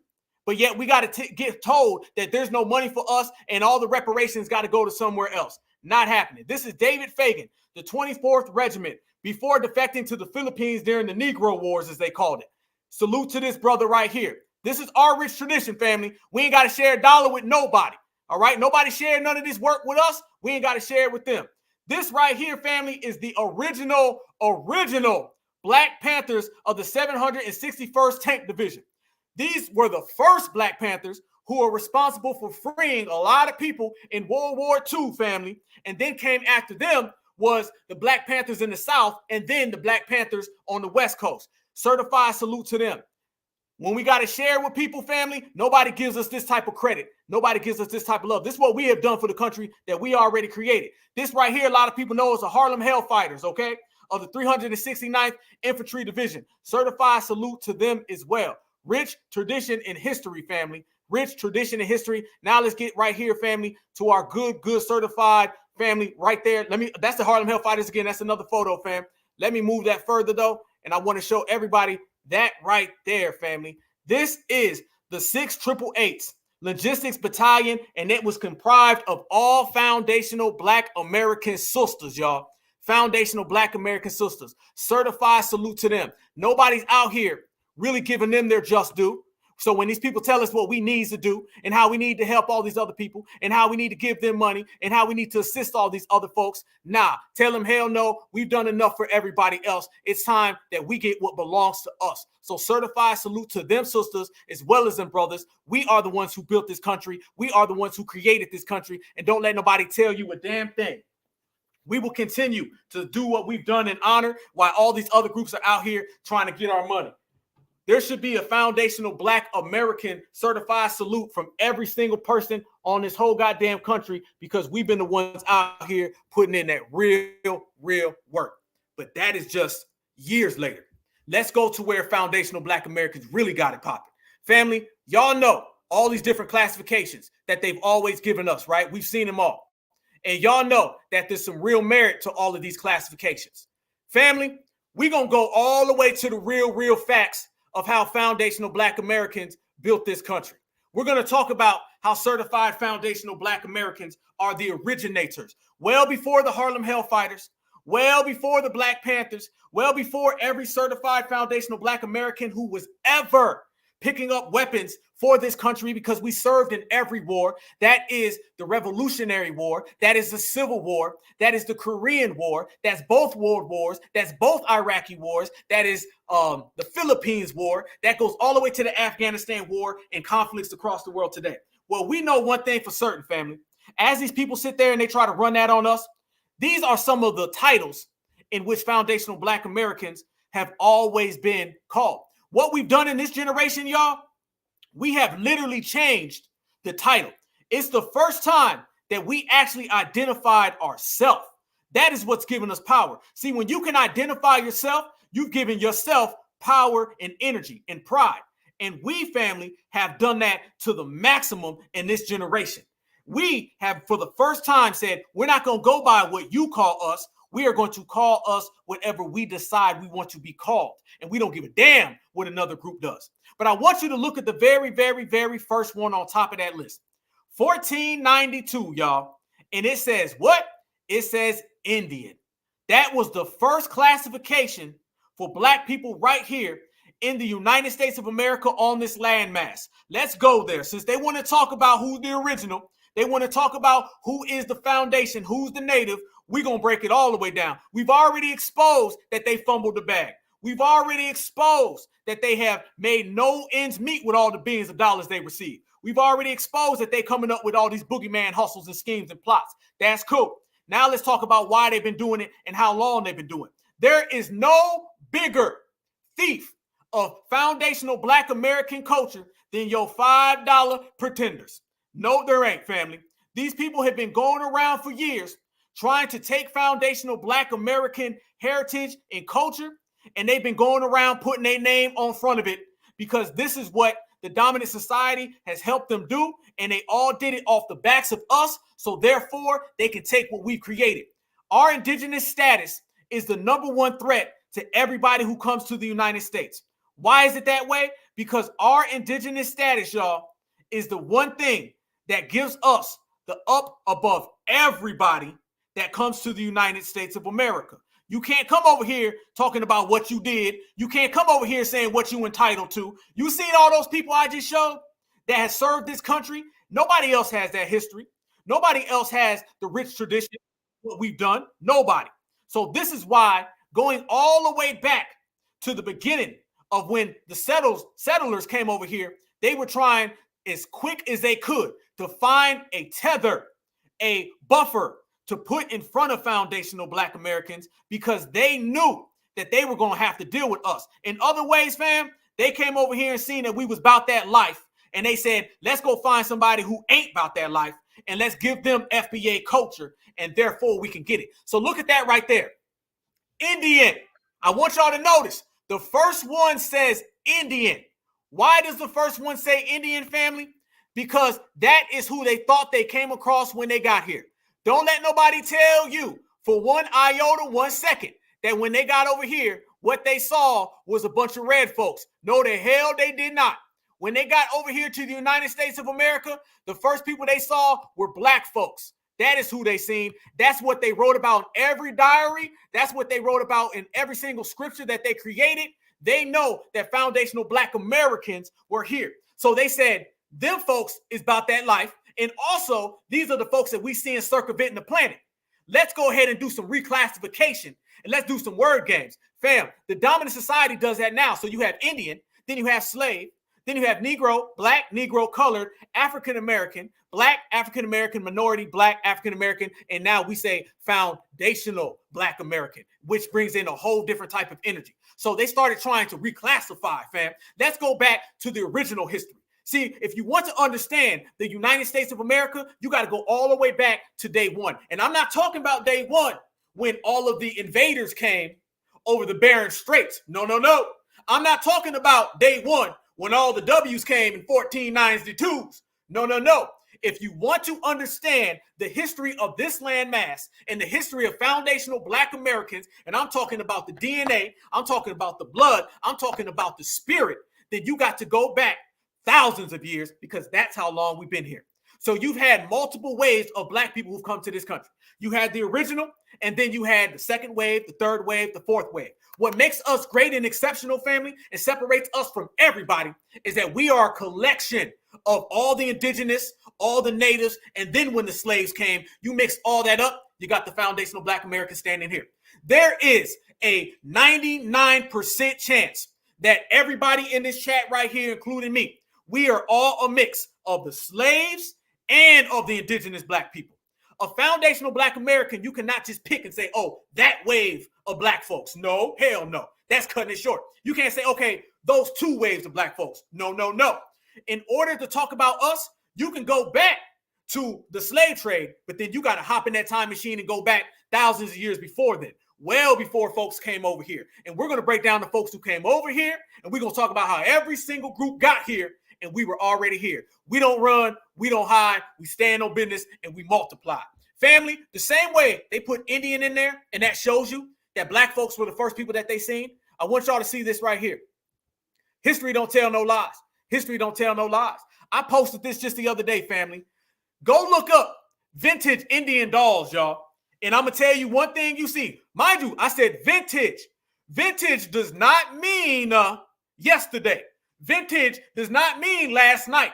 Vintage means day one, family. Day one. And if you really want to go there, family, we're going to break it all the way in. Check this out. You see vintage, all the vintage Indian dolls, they left evidence in history of who was here. Family, that's a black girl. That's black. That's black. Family, that right there is black. That right there is black. Go look at all this. This is all documented, family. Look at all this. Look at these black dolls right here. I put the FBL on that one. Look at that one. Look at this, fam. This is what we dealing with. This is what we about. This is the life that we live, y'all. This is the life that we live. They know that we are the very, very first ones. They know, and all the evidence has been proven to show you. See, the reason why they start saying Indians is because they thought they were going to India. But when they got here, they thought that they had made it to India. And then they said, well, we see black folks over there. Well, there's black folks here. So then this is when they started coming up with the term Indian, which really means black people in the very beginning. And what we take it a step further and we say, no, indigenous. And then the dominant society started to play with it. You got to understand, fam, the dominant society plays with terms today. They call us minority and people of color today. What you think they was doing back in the old days with playing with words? Look at these vintage dolls. And I want you guys to look them up. Look at that. Family, that is not the Pocahontas from the beginning. That is not the $5 Becky or Karen. That is not the pull yourself up by the feather. These are black. Black all the way across the board, family. Yes, and you see the rich tradition of it right here in the United States. This is who we are, the originators. Nobody can have our indigenous status. I don't even want to hear nobody debate me on that. Family, please. If somebody debates you on that right there, that tells you the real, okay? That tells you exactly. And these people know, everybody knows, the biggest secret in the whole world is that foundational Black Americans are the original people of this landmass called North and South America. Nobody wants to give us credit for that because in order to give us credit for that, you know that power comes right along with it. But here's the thing. You don't got to give it. We are going to take it. That's what we've been doing in this generation. Family, that's black every goddamn day across the street. Look at that right there. Don't let nobody tell you different. Look at that. They got the papoose right there. That's a black baby. All right? That ain't no copper. That ain't no red. That's black. Look at this. Let's keep it going. Boom. Black again. Let's keep it going. Black again. Look at these indigenous, fam. These are all the indigenous foundational Black Americans right here. Look at this. Come on, family. Come on. Look at that right there, y'all. Look at that right there. They know. They've been trying to run these games, but the evidence has been left behind, and we see it, family. We see it all the way across the board. Every last one of those are black. Those are all black. And they know the way people have come into this country. See, the thing is, the dominant society would deny something, and people think just because they denied it means the truth. Their denial does not equal truth, okay? Our truth equals reality. And when we say it is, that's what it is. We're not fighting to get people to understand. We're not debating with none of these folks. These folks who pop up on TikTok and all these people got problems, man, they can do whatever the hell they want to do. The real truth is what we say goes. What we say is final, and they're going to have to live with it. They're going to have to love it. And I don't give a damn whether they accept the truth. The truth is in their whole face, and they're going to have to deal with the reality. So, family, we have nothing but evidence and facts that show you that we are the originators. And the evidence has been left behind for years. And it's evidence that is indisputable. See, there's evidence out there that people can say, well, that's kind of what it is. And then you have the evidence that no matter what you want to say, no matter what you come up with, no matter what lies is in your head, you have to deal with it. And this is what we're doing in this generation, family. We're making everybody deal with the truth. And when I say you got to deal with the truth, y'all, you got to deal with stuff like this right here. Let's proceed. Look at this, family. When they came here to the United States of America, this is what they was confronted with. They was confronted with this right here. All black people. Look at these, family. Look at these. These are all depictions of black people. And they're even telling you where. They're telling you right here, family. These are all the tribes. They know exactly what it is. They're just not going to bring it up out loud. And they know better. They know better. They know better, family. Look at these dark-skinned folks. Family, them are damn dreadlocks, okay? Where they get the knowledge from doing the dreadlocks from? Foundational Black Americans. That part. Right there, family. Look at all the black features. Look at the phenotypes. Look at the phenotypes, family. I want you to focus. The phenotype ain't going to lie, okay? You know what it is. You know what it is. Even the folks who came over here and they had red in them, if they even had a piece of black, the black show. The black will show you clear as day. Look at this even further. They know what time it is. They know what time it is, family. They know exactly. Do not dispute me about this right here. Hell no. We are a collection of every single black person who's came over here. Going back right there. So now, family, when you start to see the slaves, they want to make it look like this is just what it is and this is just how they come. You know what I'm saying? That ain't the way it goes, family. That is not the way it goes. We are all the collection of these people. This is what makes us so great. That's what makes a foundational. You have the indigenous, the native, the foundational. What does all those terms have in common, family? They're all the originator. These are original terms. Notice everybody else, they just got terms. They just got whatever words that they can come up with. Originator means foundational. Originator means indigenous. Originator means native. Foundational Black Americans are a collection of all of those, family. This is what it is. Nobody has the evidence or the proof that we got to show you our indigenous status. I'm still waiting on all these other people to show me their indigenous status because I don't see none.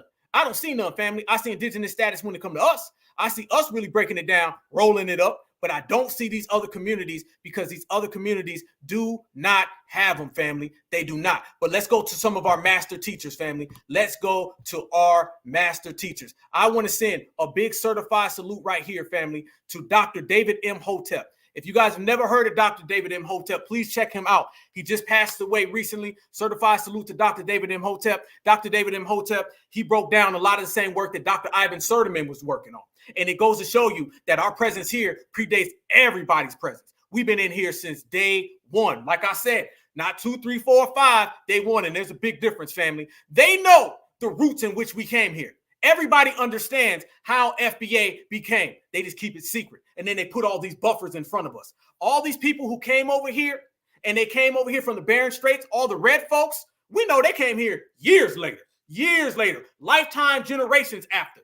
All of the ethnocides and everything that proceeded with us, these folks came way after that. How do we know? Because the evidence. Dr. David M. Hotep, he said it best. He said facts are one thing, evidence is another. We got both facts and evidence. Check this out, family. Let's go to some of our master teachers right here, man. Check this out right here. You cannot deal with the evidence that we got. Shout out to the whole family, fam. Check this out. About Christopher Columbus, you're talking about, right? Yes. Okay. Christopher Columbus was a crook, a convict.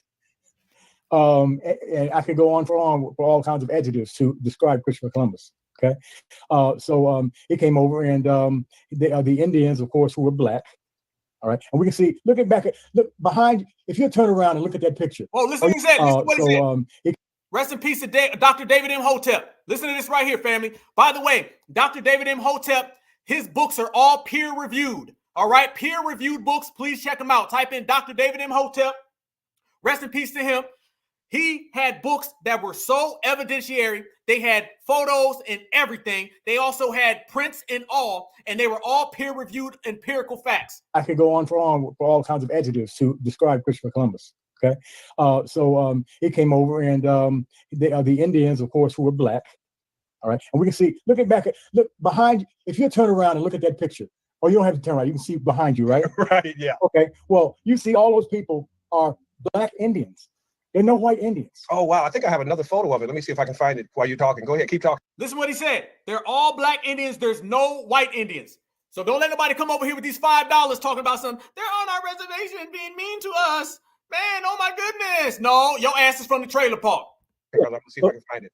So these are black Indians who are pictured in their pyramid in Central America. Oh, wow. Yes. So, like I said about the pyramids. How's that? There we go. How's that? No copper tone there, but that's real black. Listen to what he said, y'all. No copper tone, y'all. That's real black. One more time. So, like I said about the pyramids. How's that? There we go. How's that? No copper tone there, but that's real black. Okay, no. Who came to the Americas hundreds of thousands of years ago. Wow. They were the first people here. Because when he got here, he saw black folks with long hair. All right, so he called them Indians, thinking they were from India. You understand? But they weren't.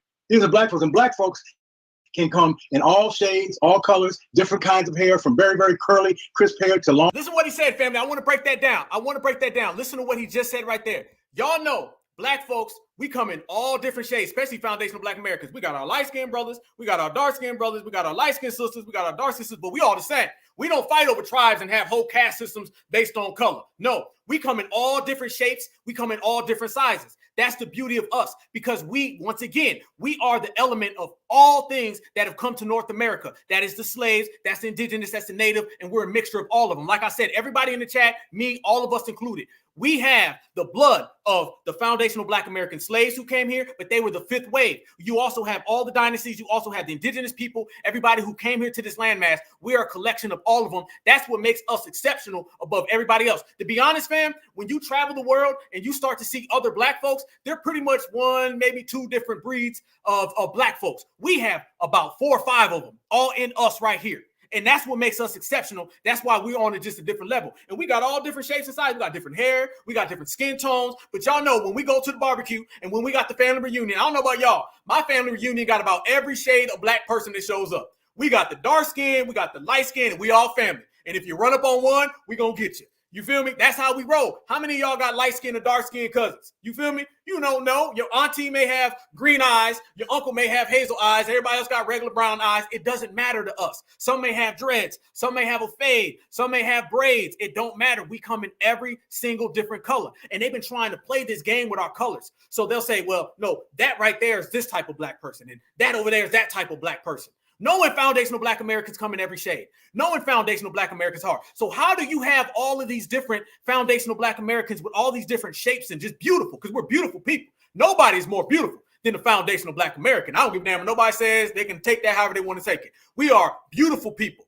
So when you got all these different colors that come to our family reunion and we all sit around and we say, you're from here, you're from here. You got brothers and sisters who are from the East Coast, the West, you got Midwest, you got the South, and we all got the same stories. We all think the same. We're on the same page. And then they come and tell us, well, y'all ain't got no Indian in y'all. Y'all ain't got no native or no aboriginal or whatever you want to call it. Okay. You can pick a word, but I'm talking about the originator. You better just put that on us. How can you come and tell us that, family, when you look at us and we got all the different shades that would encompass this landmass?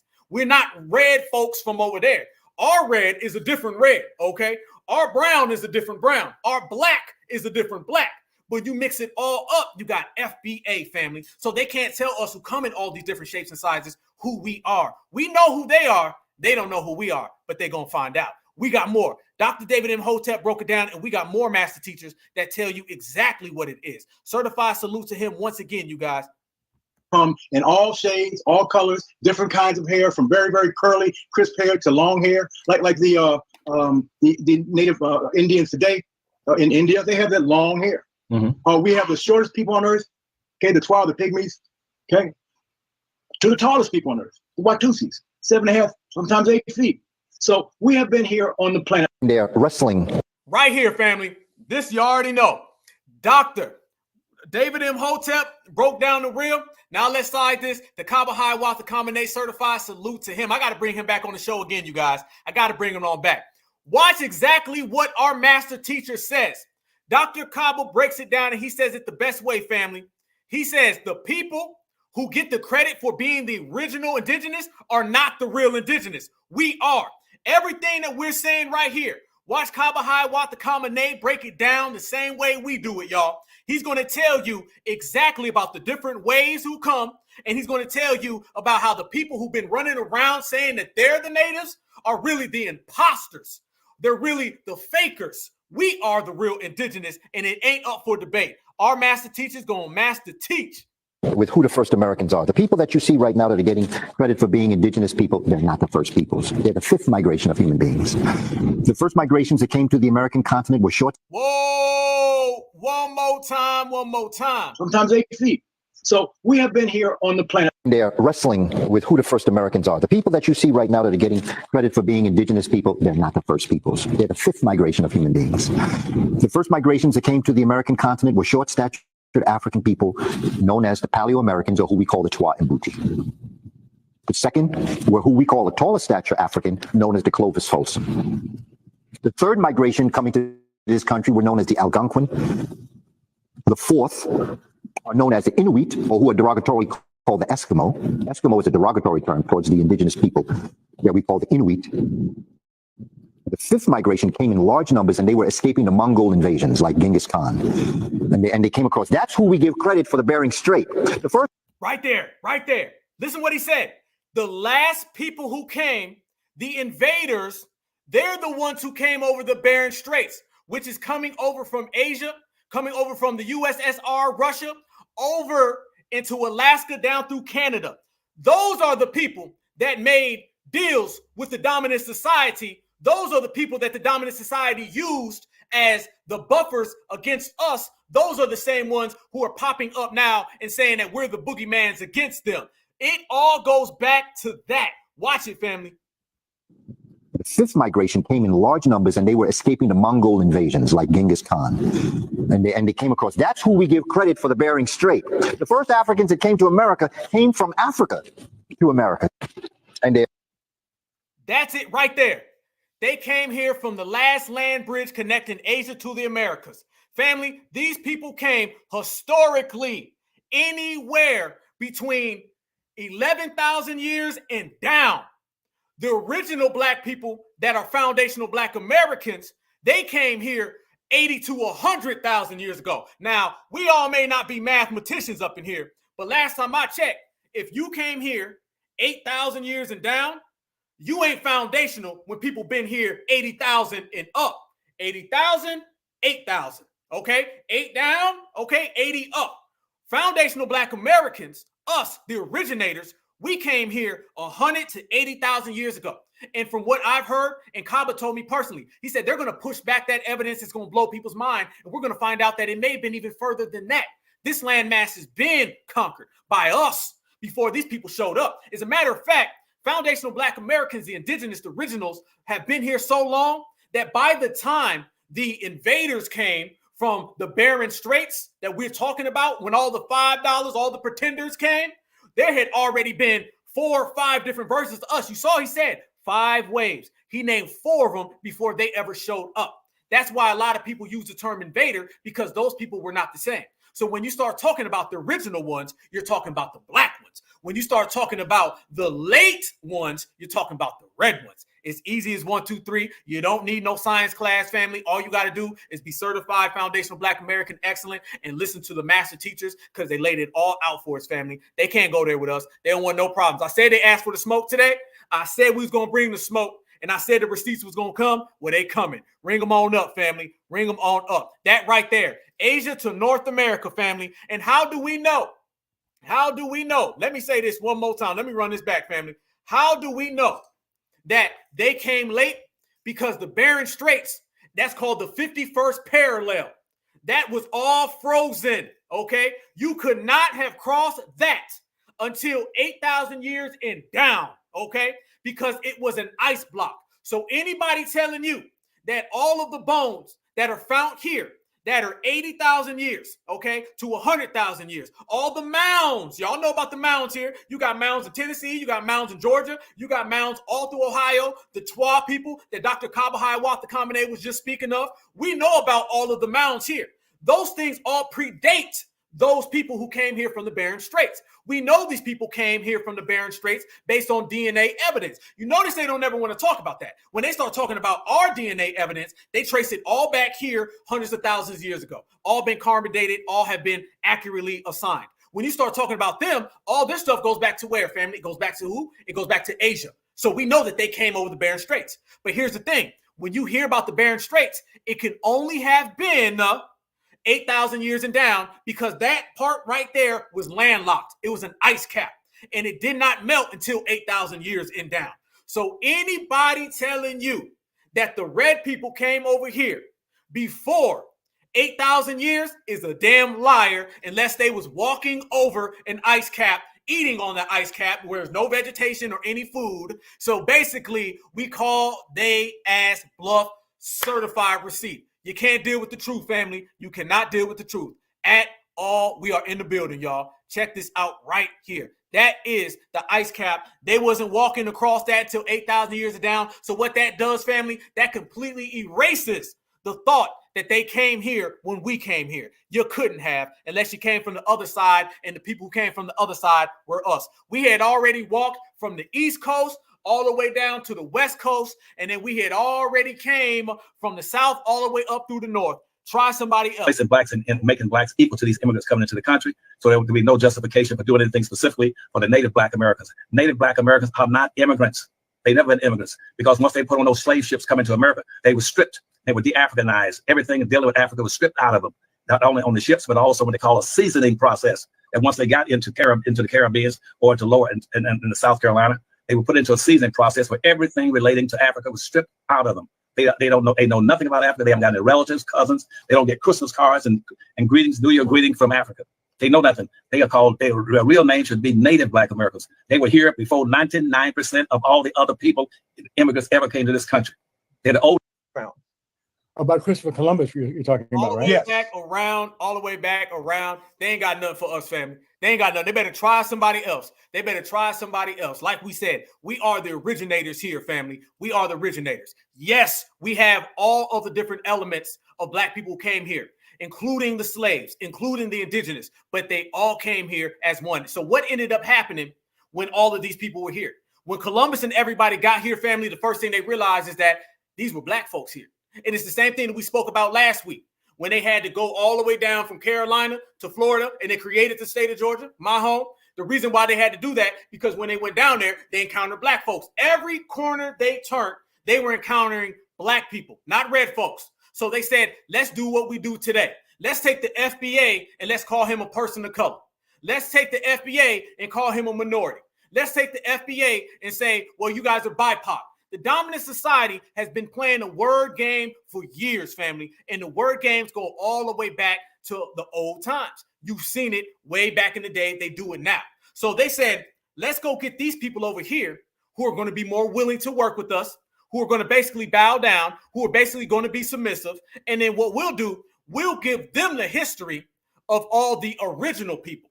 So all that stuff I was talking about 8,000 years in the Bering Straits and the 51st parallel they couldn't cross, they said, let's just forget that. Let's act like that doesn't happen. This is why they never acknowledged the Bering Straits. This is why every single master teacher scholar will tell you, okay? Ivan Sertiman, Dr. David M. Hotep spoke about it. You've even heard Dr. Claude Anderson speak about it. You hear Dr. Kaba speak about it. We all know about the 51st parallel. We all know about the Bering Straits. We all know about who crossed it. The dominant society doesn't do it. Because the reason why, they know if they do that, then they have to acknowledge that foundational black Americans were here before their buffer class got here. All that was a buffer class. The same thing that we deal with today and the same type of games they running on us now, it's the same games they was running on us way back then, y'all. It's the same exact thing. Bring in all these different people and try to make it look like it's something other than what it really is. They don't like now the very fact that we have been claiming our indigenous status. I'm telling you, taking ownership over who you are is a powerful thing. We've taken ownership over being a foundational black American. And now, y'all, you hear all these type of things popping up. Why you think these people are popping up now and saying, y'all being mean to us, y'all coming to our reservations? Because they scared. Why you think folks last year were saying, man, they attacking us in subways in New York. Joe Biden, can you write us a hate crime law? Because they scared. Why you think now people are saying, oh, no, there's no way that blacks were the indigenous? Because they know that we have found out everything. Like Neely Fuller says, you can never ask a bad question, fam. You got to ask good questions. And we've done that. And we got all the master teachers and scholars that have shown us this. You see that we populated the world. But the main thing is we populated the United States of America. And that bloodline is still here. And it's in all of us. They want you to think that just the slaves were us. They want you to think that your history begins with slavery. Because the moment you find out that slavery is a part of us being here, and then there's thousands of years before that, then it becomes a powerful thing. So first off, to hell with all them people who say there was no slaves and all. Yes, there were, okay?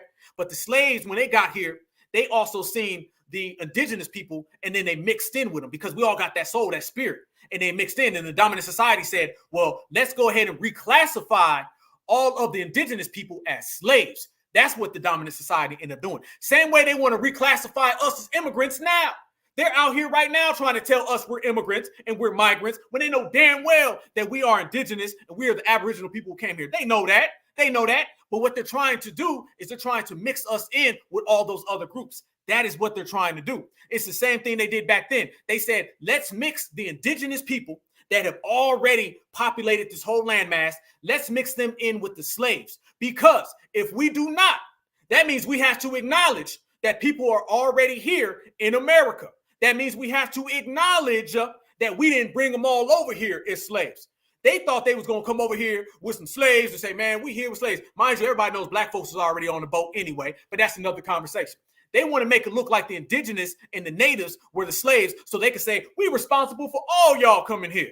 If it wasn't for us, y'all wouldn't be here. So they said, let's take the natives and let's take these indigenous people who are running around. Let's just go ahead and call them slaves. Same way we're going to take the foundationals in 2024 and call them immigrants. You never listen to the dominant society and they word games. You never listen to the dominant society and they word salad, because what they're always going to try to do, family, is say something that benefits them and them only. This is why we've been rejecting that. This is why we've been moving forward on a whole nother level. They can't see us in no way, shape, or form, y'all. They can try, but they're going to keep on failing because we are on a different level. So when you start seeing the dominant society and you see them playing those games, the next thing you start to see, fam, with these games that they've been playing, when they reclassified us as the buffer class, okay?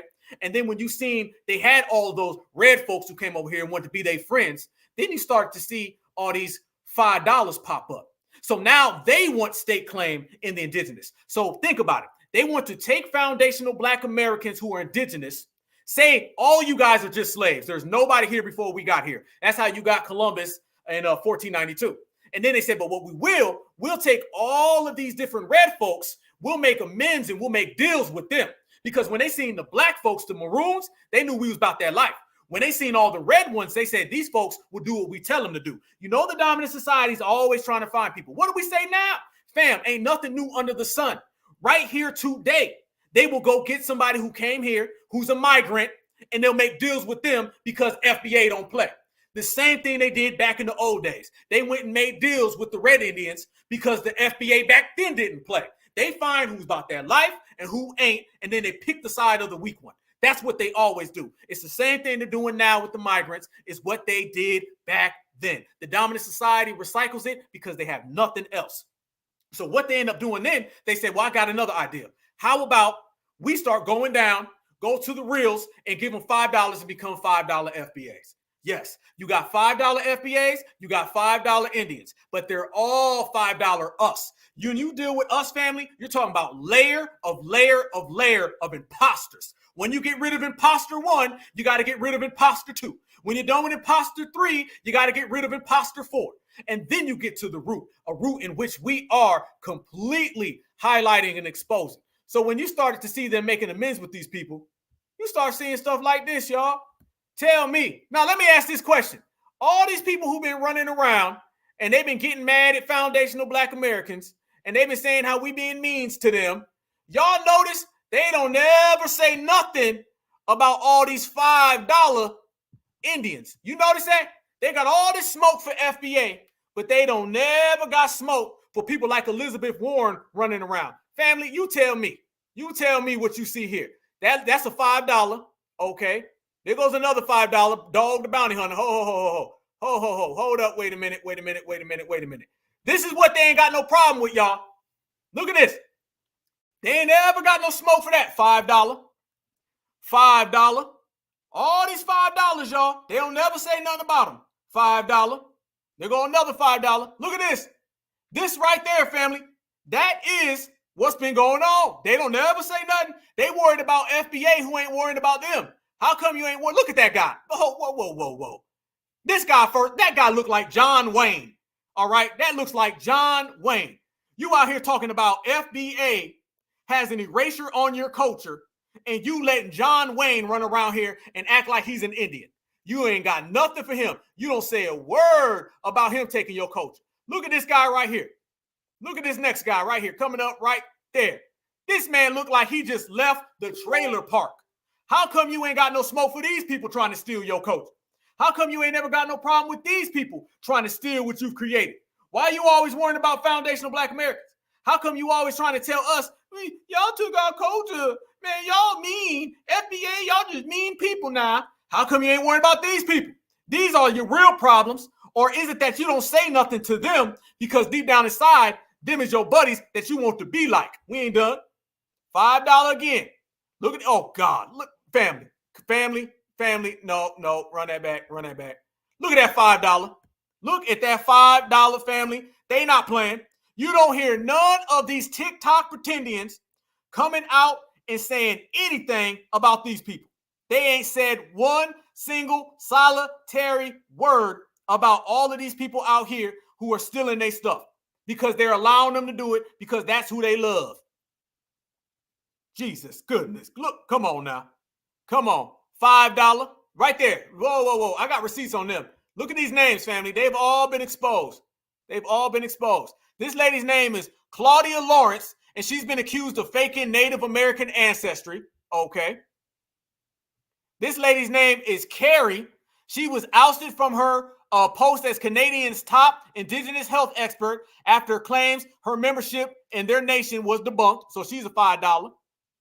Okay. Look at this lady. This lady's name is Susan Reed. She was forced out as a director of the school's national Native American program over allegedly faking membership into the Delaware nations. Ain't got no problems with her though. Listen to this, family. Let me read this to y'all. This shows you how much they got all that $5 going on, but they don't say a damn word about it. According to the 2010 census, there were 2.9 million American Indians and Alaskans and another 2.3 million who claim to be a combination of different races. That's in 2010. By 2020, they say that there was 3.7 million who claim to be an American Indian. And that is another 5.9 million who describe themselves as part Indian. 5.2 million to 9.7 million is an 86.5% increase, going from 4.1 in 2000 to 52 in 2010. And then in almost 10 million suggested that they were seeing some type of natural increase. They say, why was there a jump? I'm going to tell you why there was a jump, y'all. The census provides simple explanation. The American Indian and Native American population, the biggest growth. They said that all of these people were joining in because they were getting all the benefits from being a part of it. They said the question of who is an Indian when it comes to the tribes is a fraudulent issue. Now, fam, y'all know like I know. When you start dealing with these people who are saying that they are really Indian, who could be, who could what, it's funny how you'll sit there and see a pretendian and then you'll see a $5 Becky and they'll go back and forth all day long. But who ain't, who is? But yet when we put all these facts, all this evidence, all of the DNA on the table, they don't really want to go there with us though, right? You know exactly why that's the case. That is the case because they know foundational Black Americans will completely wash them in every single element because we are the originators. But family, let me show you how bad it is. Oh man, you want to talk about some $5? Look at these $5 right here, family. Look at these $5 right here. I ain't lying. Y'all brace yourselves for this one. This is going to show you exactly what we've been talking about when we say these folks are completely out of pocket. Look at this, y'all. Chad Smith. Look at this. Look closely. Hold up. Freeze. There we go. Chad Smith, politician. Oh, yeah. Look at this. Let's talk about old Chad Smith. This is what we say when we talk about these people. Chadwick Smith. He is a Cherokee, and he is in the Native American tribe. This guy right here, family. This is who they say. They say this man right there, he is a politician who is a leader of one of the Cherokee tribes. That is a W man. Quit playing. Stop playing in these streets. Stop playing. You better go try somebody else. We're not going for that one. Hell to the no. And not only that, let's talk about how all of these different tribes, y'all, all of these different tribes, family, they got clear W's, and they not just in the tribe. These folks are the chiefs. Y'all over here hating on FBA. Y'all over here making up all these boogeyman taxes. We living in your brain rent free. We literally have about a 4-car garage. We got about 100 cars in the driveway. We got 100 different acres. We got about a 5-story house, all in your brain every morning when you wake up, you're thinking about foundational Black Americans. But yet you got Chadwick Smith, who is literally the head of your tribe. These people ain't just there. These ain't just some regular folks. So when we talk about these $5, they ain't got no problem with them. Chad is literally one of the top people in their tribes. These folks got clear W's all up in it. This right there, once again, that is Chadwick Smith, all right? And he is one of the heads of the Cherokee Nation. We ain't lying, y'all. We ain't lying. Oh, we ain't done. Oh, no. That's there you go. Look at Chad Smith. Family, let me ask y'all. Is that a W or is that an actual red pretendian Indian? What is that, family? Somebody tell me who that is, okay? Because we know damn well exactly. That dude British every goddamn day. Every day and twice on Sundays, y'all. All the way. Yep. This is what they got over there. That's what they got. But that ain't the end of it. No.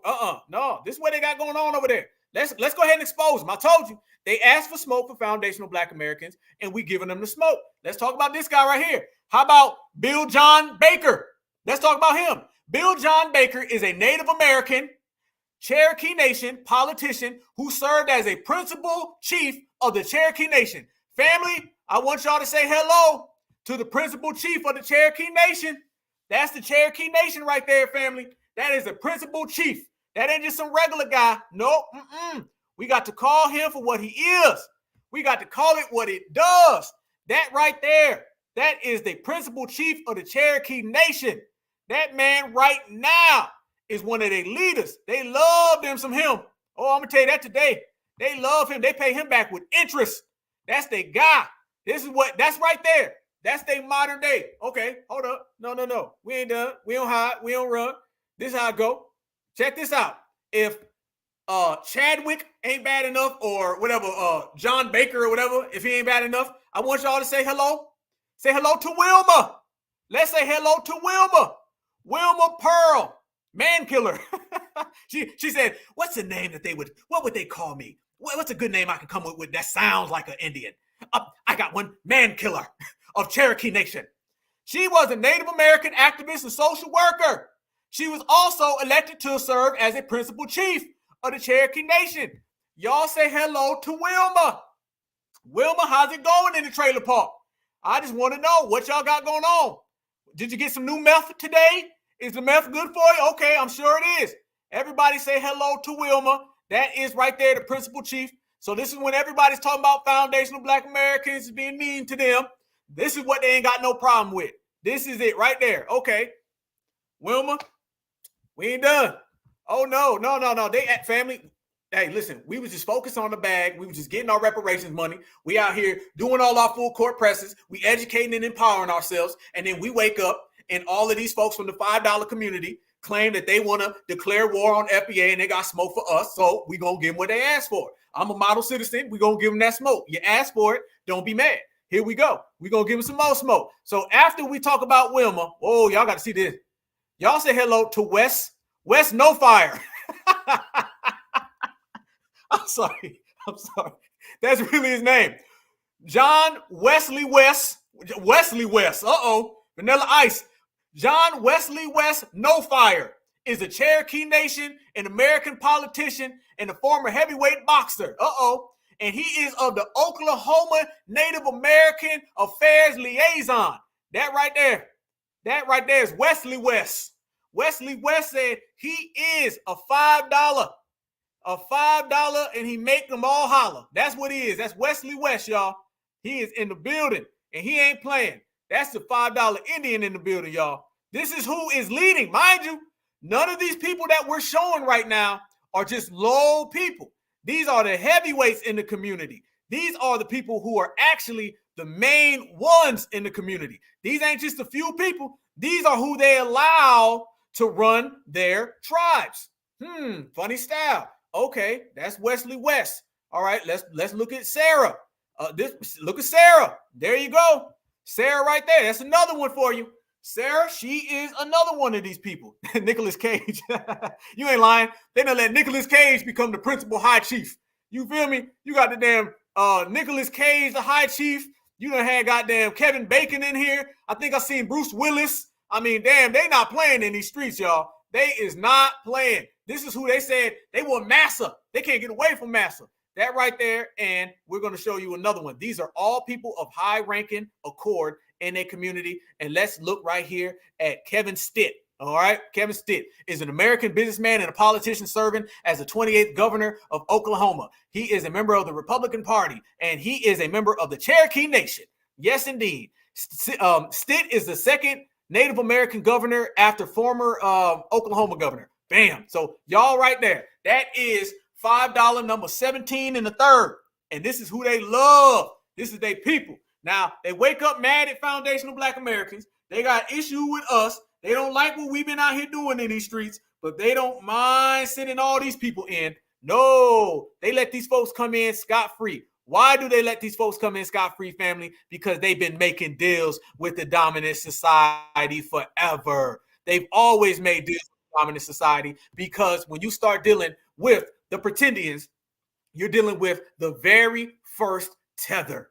We have identified the first tether. We're talking about the indigenous tethers, okay? When we were here occupying this whole landmass, being what we are today, foundational Black Americans minding our own business, and then you seen the dominant society show up, and then they found the most docile, submissive one, and they said, let's pick them. Let's give all of the Pretendians the history of the real indigenous Black folks. Let's reclassify the indigenous Black folks as all slaves that we all brought here, and then we'll give them a big old platform, and we'll say that is who it is, and we'll make Disney movies about it too.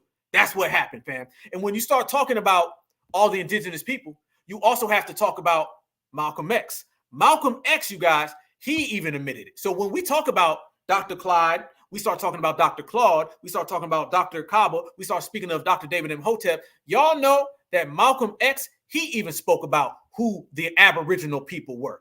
Listen to Brother Malcolm. Y'all know it is not the Black Alpha Network, and it's not a Black Alpha cast without me playing the clip of Malcolm X. Listen to Malcolm X, and he tells everybody who the original Black folks were.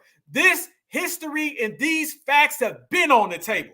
It's just now we taking them and we polishing them off. Aborigine, which means what? Black folks. You never find a white aborigine. Aborigines are called natives, or they're always dark-skinned people. You and I are aborigines, but you don't like to be called an aborigine. Aborigine, which means what? Black folks. You never find Aborigine, which means Black folks. A white aborigine. You'll never find a W aboriginal. Aborigines are called natives, or they're always dark-skinned people. You and I, they're called natives, and they're always dark-skinned people. Are aborigines, but you don't like to be called an aborigine. Aborigine, which means what? Black folks.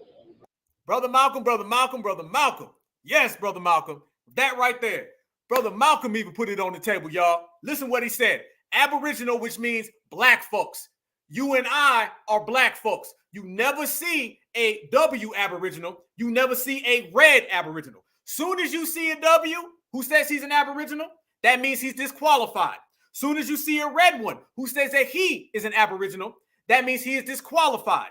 The only way you can be an aboriginal, a native, a foundational is if you are us. That is it, point blank, bottom line. So when you see all these people running around here, making amends, being real down and cool with the dominant society, you already know what it is. These are the original tethers, the blenders, the people who want our culture. Family, they've always wanted our culture. They've always wanted our history. We have the richest tradition of all time. We are the most exceptional people. Of course, everybody wants what we created because one, they can't do it themselves. And two, even when they try, according to all the numbers, they fumble the bag. Everybody has always wanted what we've got, y'all. Okay, that's why we say no man separate what we create. And we've created every single thing that you can imagine. All right. So what we have to do, we have to acknowledge our history right here in the United States of America. But even further than acknowledging our history, family, we got to own it. We got to dust it off. And we got to let the whole goddamn world know that foundational Black American indigenous status is not for sale. And it's not for debate. I'm not debating with Tonto. Nope. I'm not debating with Muhammad. Nope. I'm not debating with Jorge. Nope. I'm not debating with Matumbo. Nope. And I damn sure ain't no way, shape, or form debating with Brad Pitt, Kevin Bacon, and Bruce Willis that we just seen.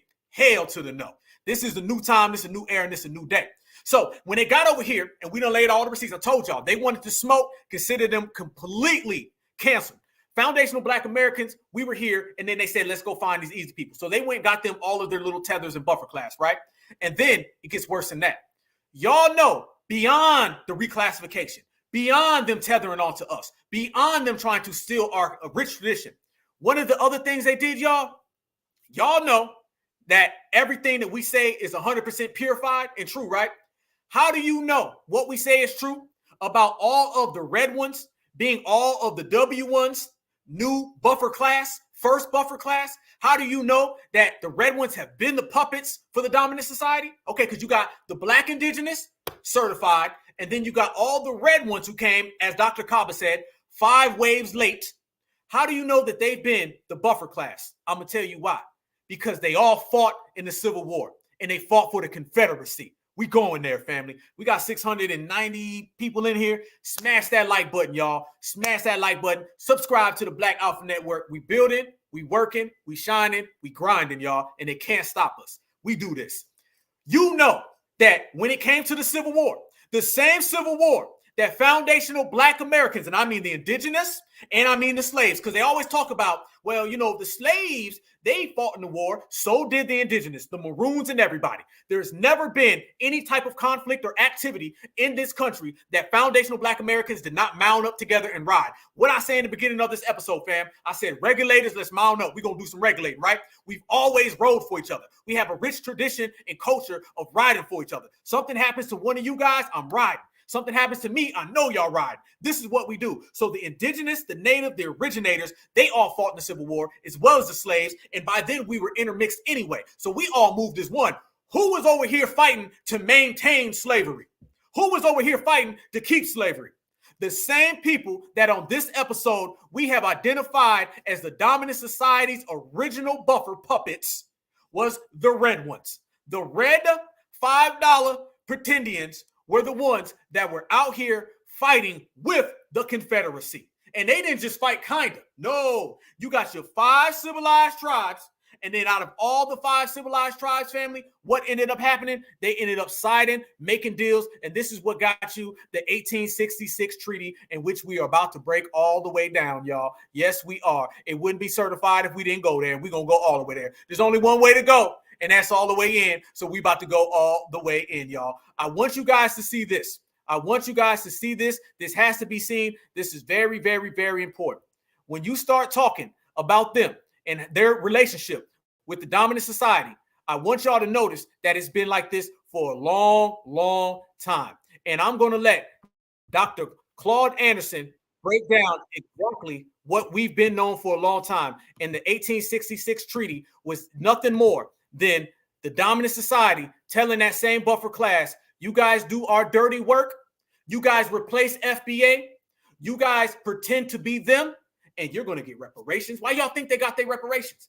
Why did they get the reparations? We know about all the reparations payments that have went to the Red Indians. How come they got them? You really think the dominant society just woke up one day and felt generous and said, we're going to give them some money? No. One, they knew that they did not steal their land, okay? They try to say, man, well, we stole their land. You know they didn't steal that land because you know that land was our land. You didn't mind stealing it from us. So what's up with this all of a sudden they gave them reparations?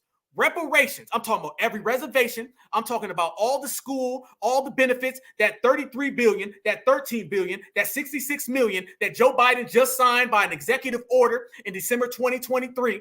All of that was because they made a deal a long time ago that they would come here and they would replace FBA way back in the ancient days of this country, the same way that they're making that deal now with the migrants. How do you know? It's because we got the evidence. Dr. Claude Anderson, tell us what it is, y'all. We need to understand that Indians participated in slavery in proportional comparative terms as much as whites did. And worst of all, they were the groups, they not only participate, they got paid to bring back black slaves to the white master, $25 that they brought him back alive. And they got $20 they couldn't bring him back alive by bringing back his scalp with his ears attached to it. And one of the reasons why blacks were not successful in their escapes And I personally, I get offended every time I hear somebody tell me about how Indians were friends of black folk. Indians were not friends of black folk. Black folk have never had any real friends and allies. That all the 5 civilized tribes all were slave holders, slave chasers. They got paid to hold slaves, and all 5 of them signed agreements and fought with the South to maintain slavery. But here's the other part is even more critical than that. See, whites knew that. They knew that when any time a slave escaped from a plantation, and the Indians, they put out alerts for Indians to go after him. But more importantly, the whites knew that and encouraged it, that any slave that was caught, that they tortured blacks. Black runaway slaves were caught and tortured by the Indians. Indians tortured them, and if they didn't bring them back, and then brought back the scalps. So right now, we're holding those Indians accountable. In 1866, Indian Treaty says you but turn loose all these blacks in 1866 because you were still holding them 2 years after the Civil War ended. Give them, set them free, give them a right to belong to a tribe, give them $150 each, give them access to the land, give them 150 acres of land, make sure that they're tax-free, don't have to pay income taxes, that they also can go to any school free without paying tuition, and they have access and direct contact with the United States government. And today's term, they should be able to build gambling casinos. That's just... Listen to that right there. Listen to that right there, family. Let me commentate on that real fast. Listen to that right there, what Dr. Claude just broke down. He explained completely clearly, okay? The reason why they received all those reparations, the reason why they received all those benefits, the reason why they have casinos and everything that they have, they got all of that because of their treaties to serve with the dominant society. It was the buffer class deal, the same buffer class deal that you see happening today when we're getting moved and regentrified out of our communities because of migrants, where little black kids can't play football or basketball or soccer because they're being moved out of their school for migrants. The buffer class deal was going on way back then, and the very first ones to help participate in that were the Red Indians. One of our lawsuits that's currently before the courts right now, and I've spent hundreds of thousands of dollars fighting that one. We're moving forward creek by creek, and we're before the courts right now. What most people don't know is that the first treaty that was signed by white colonists with Indians, that was called the New York Treaty in 1516, is stipulated in there that if Indians were to side with white colonists coming to America and support slavery, that they would be compensated and rewarded. They would first of all, they would supply them with food when necessary, or clothing, or even supply them with weapons, with guns. Okay, and more importantly, what they said they would do for them is that they would, if they were to help them enslave black folk and create these plantations and these farms, and if they would quit running through the woods and being wild and acting like savages and start settling down and building farms also and get them some slaves, that they would reward them by calling them civilized. That's what the word civilized Indians. You ever heard about the civilized tribes? The 5 civilized tribes were the Choctaw, Chickasaw, Cherokee, Seminole, and Creek Indians. That's why they call those are 5 major tribes. That's why they call them civilized. They call them civilized because the whites convinced them to not be running through the woods just hunting and eating and living in tents, but to get them a farm, get them some land, get some blacks to clear it for them and work for them. And that's why, and they joined with the whites. And that's why when slavery, when the war was declared in 1860, guess what? All 5 civilized tribes joined with the Southerners. They went down to the Southern Dixiecrats in the South with the Southern Confederacy. They signed agreements. They signed what's called the Confederate Agreement. The 5 civilized tribes signed on with the Southern Confederacies to fight the main United States. As a matter of fact, even worse than that, the last general to give up for the South. You heard about general this and general that giving up. The last general to give up, it was called Stan Waite. Stan Waite was a Cherokee general in the Civil War for the Indians, represented the civilized tribe. He's the last one to surrender. And that's why, and then the tribes themselves, and when the war ended, the slaves, these Indians were still holding blacks, Dr. Watkins, in slavery 2 years after the Civil War ended. And the Civil War, and by that time, the Emancipation Proclamation, the 13th Amendment, had already said black folk had ended slavery in the United States. It was illegal. Even though slavery was illegal, the Indians were still holding blacks in slavery. That's why the Choctaw and Chickasaw Indians were still holding 12,000 and 16,000 blacks as slaves 2 years after the Civil War ended. That's why you got the 1866 Indian Treaty. The United States government then had to go and say, hey, based on the 13th Amendment, we know that all you Indians fought with the South to maintain slavery. Slavery is now illegal in the United States. Turn all those blacks loose. And that's where the 1866 Indian treaties came from. They said that now you must turn them all loose. And who are you gonna turn loose? Turn loose any black Indians, black freedmen, or free blacks that live in the Indian territory during the Civil War and had up to the end of the Civil War. And they shall be included to be treated in all manners in the future, similar to the way Indians in this country are treated. And never has it been done. That was mandated law. Woo! Fire, fire, fire. Yes, so much to unpack. So much to unpack. Great comment, by the way. Same playbook, different buffers. The dominant society's got the same playbook, different buffer class. This is why we delineate. This is why we separate. Now we identify all these things. These things were going on, and brothers and sisters were being bombarded with that. We got people coming at us from all sides. Dr. Claude broke that down. That is an 1866 treaty. And family, that right there, the photo I showed you, that was literally the treaty. That was your treaty right there. You've seen it. You've seen it. You've seen it. You saw it. They have been making amends, and they've been making deals with the dominant society since day one. The dominant society knows who is going to serve them, and the dominant society knows who has their back. That's exactly what happened. The very first buffer class. So one thing that we know for sure, and one thing that we have thoroughly broke down and examined on in this episode and framed, is that those folks are the original buffers. There's never been friends. They've never been allies. You've only have thieves. Thieves who always pretend to be endearing to us so they can get close to us and they can take from us. These people are not our friends by no means. They've been doing this for a long, long time, family. Ain't nothing changed. Look at some of these photos. You know we got photos. You know we got evidence too. Look at this right here. Look at these, fam. We talk about the 5 civilized tribes. Look at how long they've been getting real close and they've been snuggling up next to the dominant society, you guys. Look at this. They've been snuggling up next to the dominant society for a long time. Look at these people right there, family, in these photos. Look at that. They're going to meet with the W's right there. Look at that right there. The W's being real friendly with them, ain't they? Real friendly, real cool, huh? That's your folks, right? These are the people that have been running around. Look at the deals being signed. Look who's in the background. Look who's shaking their head. That looks no different than when these people are getting them laws passed, okay? That same picture right there, family, that could be Joe Biden making an executive order to get a hate crime law based off the backs of us just right there in November 2020. It's the same thing. Same thing. Like you said right there. Good comment. It's the same playbook, different buffers. They've been doing this for eons. Now, y'all remember when they was trying to hit us with the Juneteenth stuff. Matter of fact, let's bring it up on the bigger one. Let me show y'all so you guys can see this even more clear.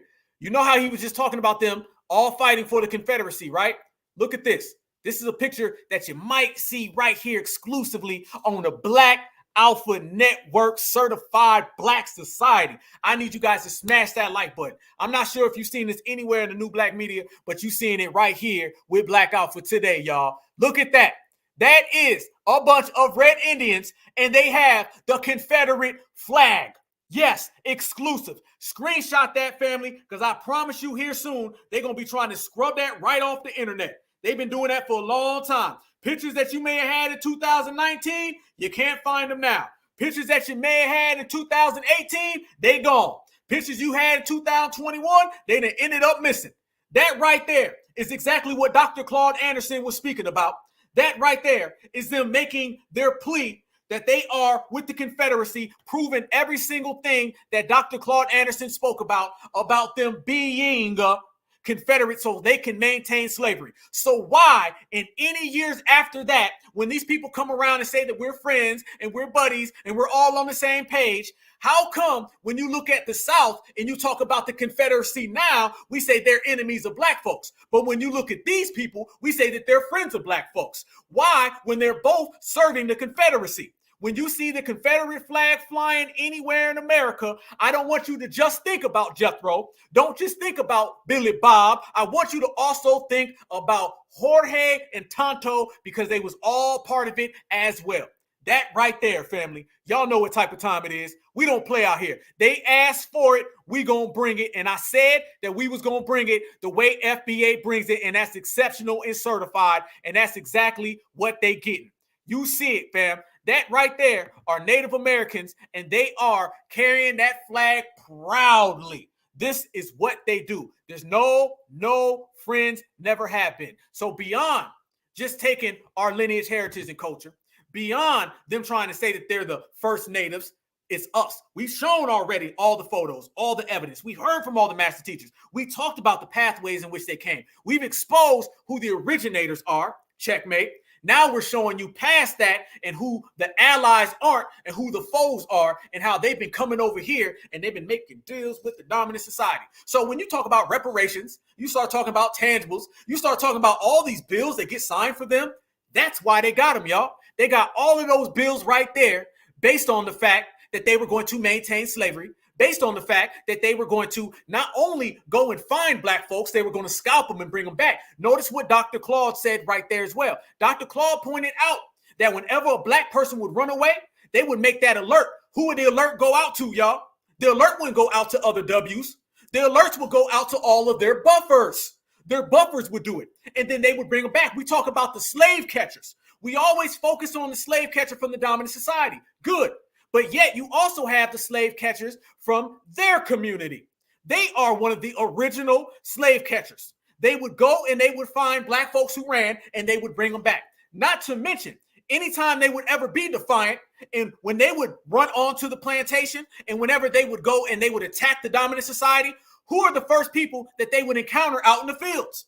Us. So when we were out in the fields, picking cotton, sugarcane, living in the shack, outside, whenever they would invade or whenever they would come and have problems with the dominant society, they ran into us. We were the first people that they attacked. We were the ones that they went out and they got and they retrieved them, brought them home to the W. They've been making deals with the dominant society. They've been the puppets of the dominant society. They have never been friends of foundational black Americans. Don't let nobody tell you that. This is just group number 300 that says that they're our friends. You got folks way in the Middle East that say they're our friends. Folks from Africa who say it. Folks from South America. And now you got folks who came over here way after we came here, stole our culture, made deals with the dominant society, got reparations based on stealing our stuff. And then they come around and say, but we friends. Hell to the no, you ain't friends. All you are people running around trying to be FBA, and all you're doing is getting exposed right here, right now. That ain't the only picture we have, family. This is another Black Alpha Network exclusive. Check this out.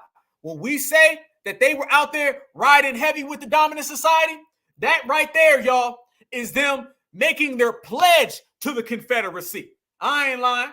That's them making their pledge to the Confederacy. They got that hand up and they saying, yes, we will do everything you say. What you just heard Dr. Claude Anderson say, family, that is exactly what they're doing. They're making their pledge. They're saying, hey, we are giving our life, we're giving our legacy to exclusively the Confederacy. This is what they're doing right there in that picture. So the last picture where you seen them holding up that flag, okay, this is what they was holding it up for. The one they was holding up the flag, on this one, they're holding up their hand and they're saying, up to the heavens above, we promise that we will be loyal to the Confederacy. They're saying, we promise that we will defend the dominant society and we will fight to maintain slavery. They are maintaining slavery. They've always maintained slavery, and they have never been friends of us. They're getting exposed today, unlike they've ever been exposed. But that's what happens when you deal with certified black society. Y'all, please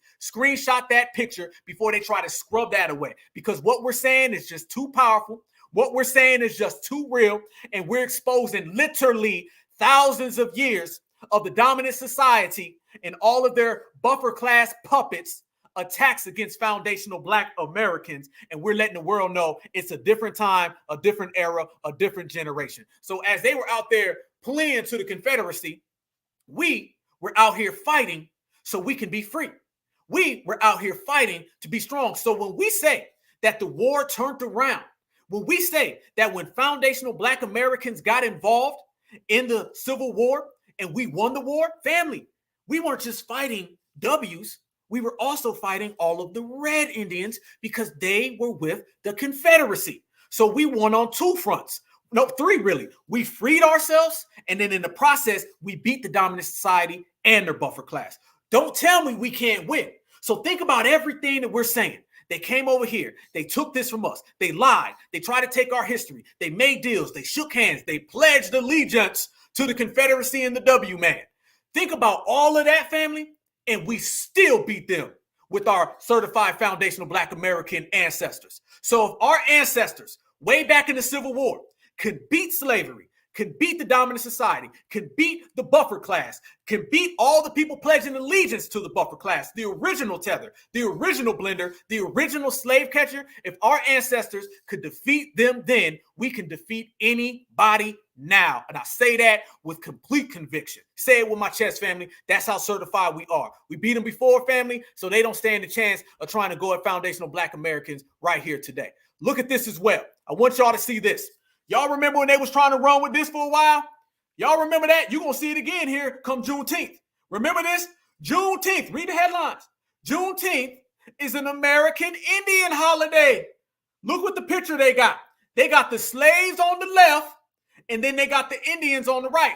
Notice they don't have the Indians with the Confederate flag, y'all. They don't have the Indians pledging allegiance, y'all. No, no, no, no, no, no, no, no. They got them looking like they're our buddies. And what does it say? On June 19th, 1865, General Granger announced the end of slavery at Galveston, Texas, a date referred to as Juneteenth. Galveston was not just a random or hazardous place picked to announce the emancipation of the slaves in Texas. It was an Indian empire where the enslaved Indians were reclassified as Africans and blacks. Family, I want you to notice how they're really trying to tell us that, and y'all heard that a lot. We've all heard it. That ain't nothing new. They've been running with that one for quite some time, right? The whole Juneteenth is really an Indian holiday now. That's really what it is. Everything you notice when it comes to us, y'all, everything is really someone else. You notice that's what they always do. They always go back to that one. Well, it's really that. Y'all think it's this, but it's this over there. They're always trying to tell us what we've done, what we've accomplished, no matter how documented it is, no matter how clear it is. They're always trying to tell us it's really someone else who did it, and it's not really us. So we shouldn't really celebrate. We should just really be thankful. That's what they've been trying to run on foundationals, right? Okay. Well, we're going to call cap and we're going to call exposing on that one. First off, family, remember exactly what Dr. Claude Anderson said. He said that they actually enslaved Black Americans 2 years after the Civil War. So on this side, they're trying to tell us, well, the Civil War, y'all ran down here and helped us out. First off, we got to get over this. We ran down there and all of the Indians had our back. We got to get over that, family. Let me tell you the truth about this. When we went down to Texas, y'all know who we seen? I'm going to tell you who we seen. We seen Black natives. Black maroons, okay? That's who we got in with. They say this thing whenever they're trying to make it look like we owe them, because y'all know every community does that, right? There's nothing but hustles and cons just in different generations, right? There was a hustle and con and we had your back in the civil rights era. We can't find nobody who really had our back in the civil rights era. There's a hustle and con of we had your back in 1865. We really ain't got no evidence of it. Every generation that you go to, every century, there's an influx of all these groups who proclaim that they had our back, but we ain't got no evidence of it. Okay, I got some evidence. When Black Americans went down to the Texas area, we weren't running down there to deal with all the mulatto Indians. That's not who we were down there with. We were dealing with all of the maroons and the Black Indians, the same ones that we had already been intermixed with and we had already been classified together as. We already put the receipts and the evidence on the table that shows you foundational Black Americans that were enslaved and foundational Black Americans who were indigenous had already intermixed and already became one. Last week, we talked about how the Trail of Tears wasn't really the mulatto Indians. It was really the maroons that eventually went from Florida all the way to Oklahoma and became the ancestors of Black Wall Street. So if they lied to us about the Indians in Florida becoming the descendants of Black Wall Street in Oklahoma, then you already know they're lying to us about us running down there. This is no more than an attempt to make it look like we owe somebody. Let me say this to every foundational Black American listening, young or old. If you are a foundational Black American, certified freeman, you don't owe nobody a damn thing. Only thing that you need to do is be exceptional and go get this goddamn reparations check. The days of telling us what we owe and who we owe are done, because every person who says that we owe them has been exposed as a fraud, and we don't play those games. So when we went down there to Texas, fam, we weren't going down there so we could meet up with people. You know exactly what we were doing. We went down there and we went back in with all of our relatives up, not the buffer class, relatives, because Dr. Claude already stated it clearly. They had already were keeping us enslaved. By the time they're telling us this happened, now mind you, Texas, we already said that the Indians had fought with the Confederacy. So you mean to tell me, just think about it, family. Let's go ahead and poke a hole in everything they're saying. You mean to tell me, family, that in 1865, they're telling us that the Indians had already fought with the Confederacy, already made all their deals with the Confederacy, and then they were also being friends with us and protecting us. Which one is it? Were you fighting us and maintaining slavery, which is what the Confederacy did? We got pictures of them pledging to it. Or were you saving us from it? You know, we say, and everyone says, and Dr. Neely Fuller always speaks about it. He says how supremacy plays both sides of the argument, and that's exactly what they're doing here. They're playing both sides of the argument.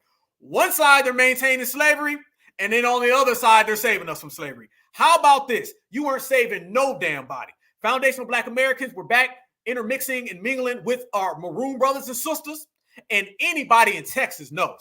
They wave the Confederate flag in Texas right now. You mean to tell me that in 2024, they wave the Confederate flag in Texas and Georgia and Alabama and Mississippi? They have a Confederate movement with Confederate statues right now. You mean to tell me all of that was happening, but the Indians was trying to save us? They was our friend in Texas. In Texas, in 1865, the Indians were saving us. So Juneteenth, we really owed to them? No. They're really trying to get in on Juneteenth so they can celebrate our holiday, so they can get our reparations money. It all goes back to the money, and we all know that's what it's about. So no, they weren't on that game. And Dr. Claude Anderson also spoke about the last general to ever give up. Fam, every single W general from the Confederacy had already gave up. The war was over. The Native American people, they say today, they enslaved us 2 more years after the war was over. So when they say in 1865, the end of slavery, family, they literally enslaved us 2 years later. And I heard it's really like 3 years, and it was shadow slavery, okay? To where the natives, they didn't let us off the plantation. They kept us. So let's get it right. They were slave catchers. They were part of the Confederacy. They actually kept us, and they maintained us after slavery, too much to the point where the W's, Abraham Lincoln, they had to send a cavalry all the way to all the reservations and tell them, you have to let these black people go. They weren't only slave masters, they were slave masters to the point that they fought the U.S. government to keep us. This is how serious that they were in their anti-black racism. Their anti-black racism going all the way back then. Don't let nobody tell you that they were our friends. Don't let nobody tell you that they had our back. What they did, they had us captive. You didn't have our back. You had us captive. Abraham Lincoln said, these folks don't want to let go of nobody. Send them on down. That's what they ended up doing. So let's look at this. The last Confederate general to surrender was Native American. Stan Waite, a contiguous Cherokee leader who signed away his ancestral lands, fought for the South in the Civil War, terrorizing many of his own people. Look at that, y'all. Look at that. Woo, that's a hell of a resume, right? That sounds like some KKK stuff. The last Confederate general, this man was a Cherokee leader. He signed away his own land. He fought for the South in the Civil War.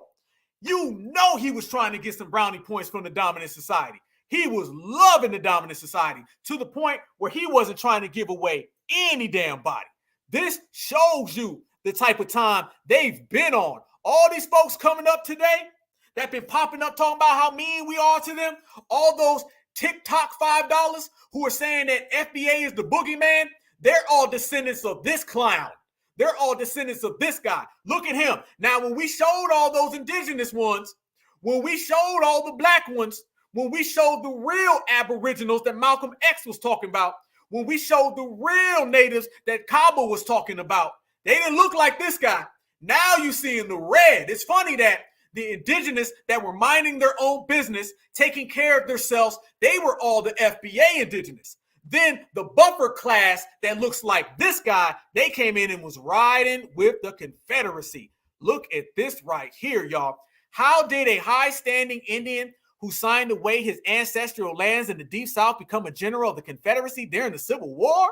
And why did he fight so fiercely against other Native people during the conflict? Stan Waite lived during a tumultuous time for his people and a young American nation. Throughout the 19th century, we are always in phrase. Okay, checkmate.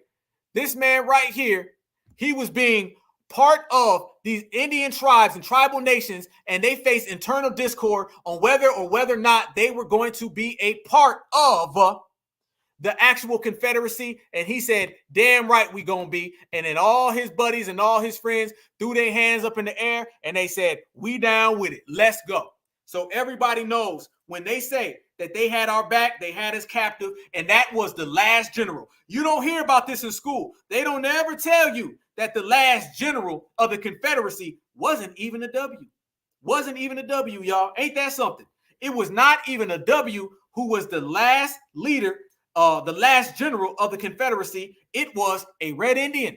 This came to show you right then and there, fam, that they wasn't on our side, never have, never will be. They rode hard for the Confederacy. Why did they ride so hard for the Confederacy? It's because that's how they got all their trinkets that they're even getting today. That shows you that even today, they know exactly what was in it for them, and they took complete and every piece of love in that group. And this is why they served the dominant society so hard, because the dominant society was breaking them off with that bag, and they counting that money from that bag even right now. So no, we're not falling for that. They're going to have to try another one, because certified foundational Black Americans, we know exactly who's been down and we know exactly who hasn't been down. And it's clear as day. They was down, but they was down with the Confederacy to the fullest, to the maximum.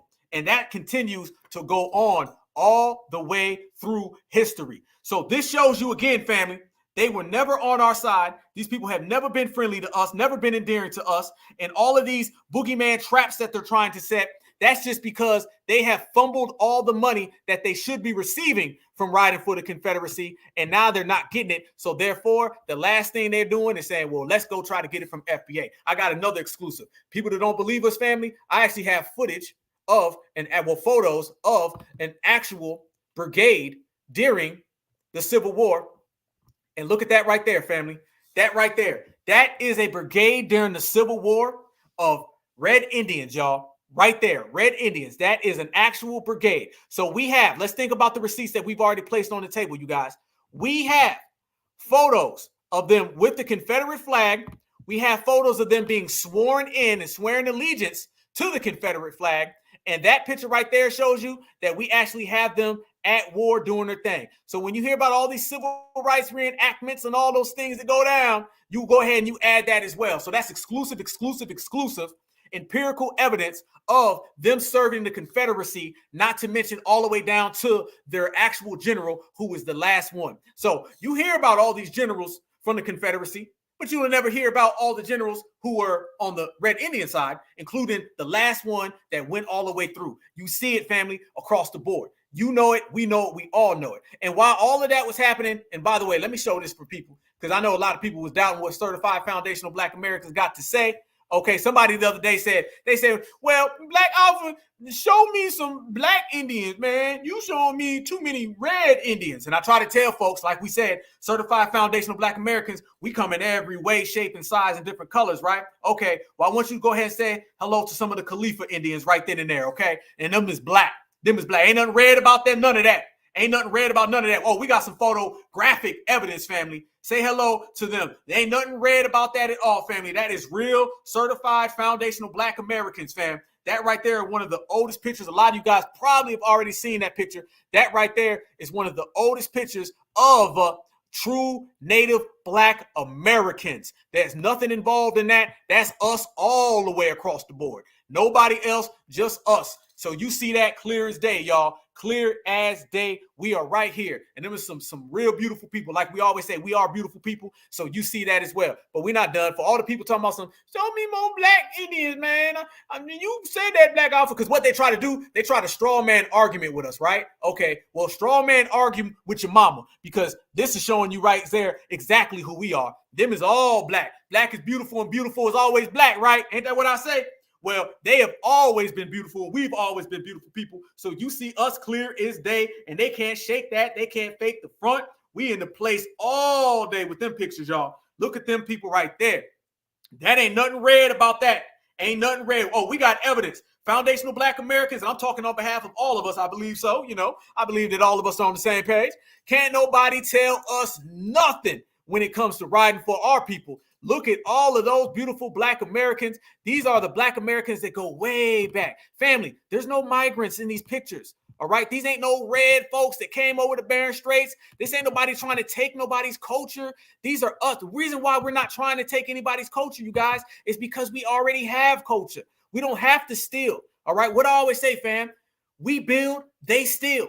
When you have to steal somebody's culture, that means you don't have none. Why don't you have none? It's because you failed. We don't have to do any of that. One more time for your mind. I told you, we got evidence today. Evidence today. Look at these Black Americans, y'all. What we always say, fam, grandma was not lying. When we say grandma was not lying, grandma is not lying, y'all. Grandma told the truth. And what we're doing, family, in this generation, in this era, and I mean all of us, we got 740 plus 40, 730 in here. Smash that like button, y'all. Appreciate it. Subscribe to the Black Alpha Network. The reason why we maintain this, fam, we are proving what we've all been told correct. We've all been told that we have that ancestral presence in us. We've all been told that we have that Indian in us. Now, in this generation, family, we're bringing those receipts to the table. And we're making everybody see that what our grandmothers told was absolutely 100% correct. You cannot shake it, y'all. You cannot shake what we have created. We are the originators. We are the first. There is nobody like us. There's a lot of pride that you take in being the first, especially when everybody's trying to tell you that you're not the first and you know damn well you are. This is exactly what we're doing. So I'm going ahead and putting a complete cancelization, and I'm completely destroying all the folks that was trying to say, well, show me some Black Indians. Okay, don't show me no red ones. I'm showing you all the Black ones. And it's funny because the red ones we showed, a lot of the red ones, they was out there putting up that hand, pledging allegiance to the Confederacy. Look at this one right here. This is my favorite one because this is something they can't deny. Y'all tell me about that. Talk to me now.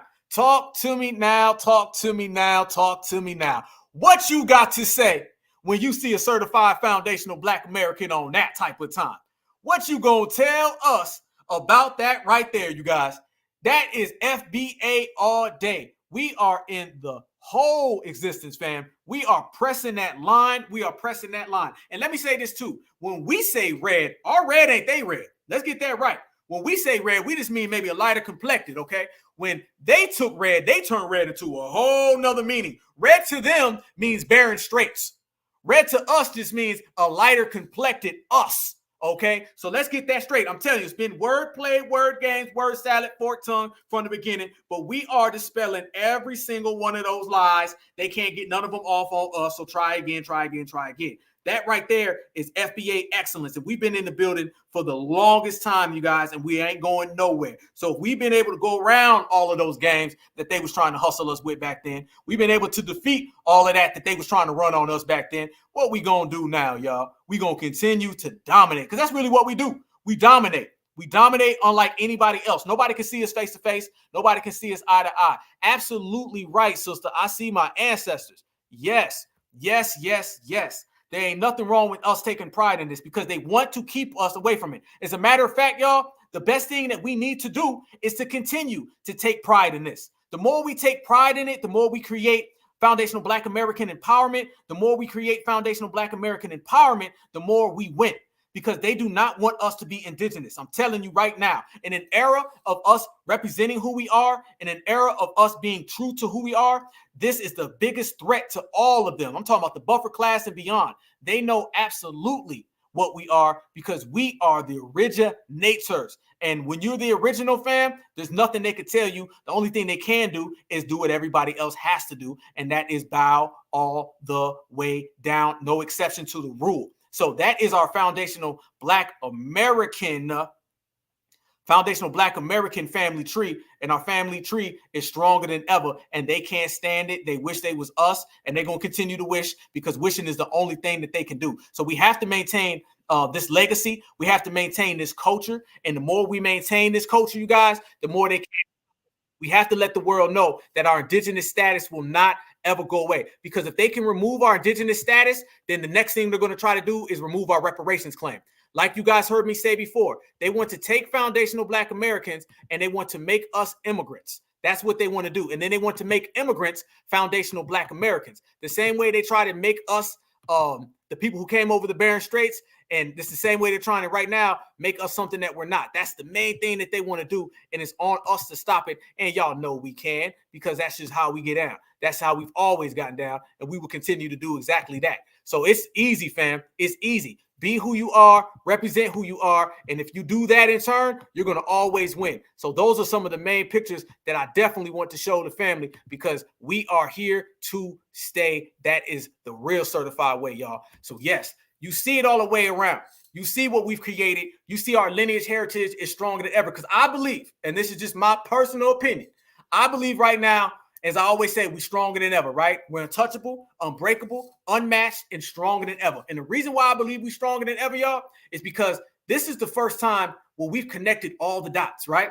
We have the indigenous, and we know how that connects to the slaves, and we know how that connects to the civil rights era, and we know how all of that connects to us. And then we're making a bridge to connect to the youth coming up underneath us. This is the first time every single wave of our lineage is standing toe to toe, on the same page, on the same accord, strong. This is why we're getting things done. This is why we're going faster than ever. This is why we cannot be contained and we cannot be stopped, just based on that fact alone. So when you have all of the ancestors lined up with all the elders, lined up with all of us in the flesh who are in the prime of our life, and then all the kids, family, I'm telling you, that has never been done in the history of this country. And we're doing it, and we're standing alone. And foundational Black Americans, we out here on that mountaintop. And you know what I mean? We got that fist shining. Them fists are up in the sky, and we're bringing that strength and power and wisdom, education, and that's just what's making us great right now. It is literally all of us on the same page. Not to mention, we got the East Coast, we got the West Coast, we got the Midwest and the South. So when people say, man, when are we going to get on the same page? We are on the same page. Don't let these people tell you that we're divided. We're stronger than ever. Don't let nobody tell you that we're not unified. We're stronger than ever. The only people that we are separated from are the people that we need to be separated from, because we have delineated and we have separated from them. So when you talk about who wants to be here, who deserves to be here, and who needs to be here, we got all of that together. Grandma wasn't lying. Certified foundational Black Americans, we're going to keep on shining. That is the truth. So for anybody running around here trying to tell us that what we need to do is be nice to these folks, and what we need to do is be friends with these folks, you go tell them we ain't thinking about them folks. So there's going to be another community after another community, and they're going to do the pretendian pivot. They're going to do the boogeyman tactic.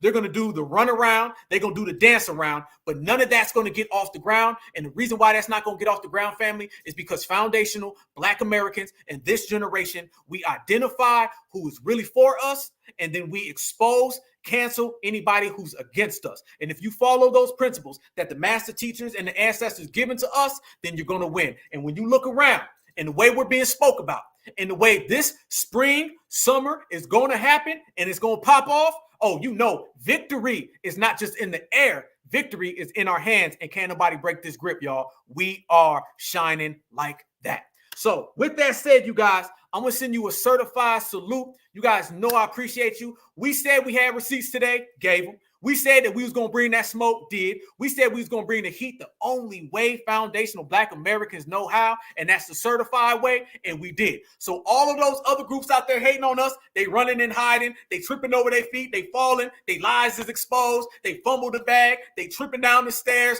good. G-O-O-D, good. Because the only thing that really matters right now in this generation is us. The only thing that matters is what we do. We don't have to focus on nobody else the way they focus on us. We don't have to think about nobody the way they always think about us. And the only thing that we have to do, y'all, is just stay together. I'm going to stay together with y'all. I know y'all going to stay together with me. And if we do all of that, family, everything that we want, everything that we desire, and everything that we say that we're going to get will be ours. As a matter of fact, it's already happened. So let's just go ahead and collect and let's spin. Black Alpha Network, Certified Black Society. I need everybody in the room right now. If you're in this room, we got 700 people. Smash that like button if you haven't already. And if you have not already subscribed to the Black Alpha Network, please subscribe. We are pushing. We are on fire right now. We are the freshest out here. We are moving. We are representing the Black grassroots to the fullest. I know one thing for certain, family. I know that this is the new era.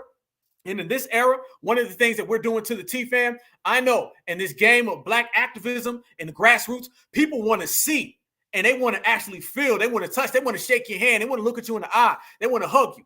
This is, and I believe I'm one of the ones, if not the person, I'm the one who brought this in. It's time for interactive activism.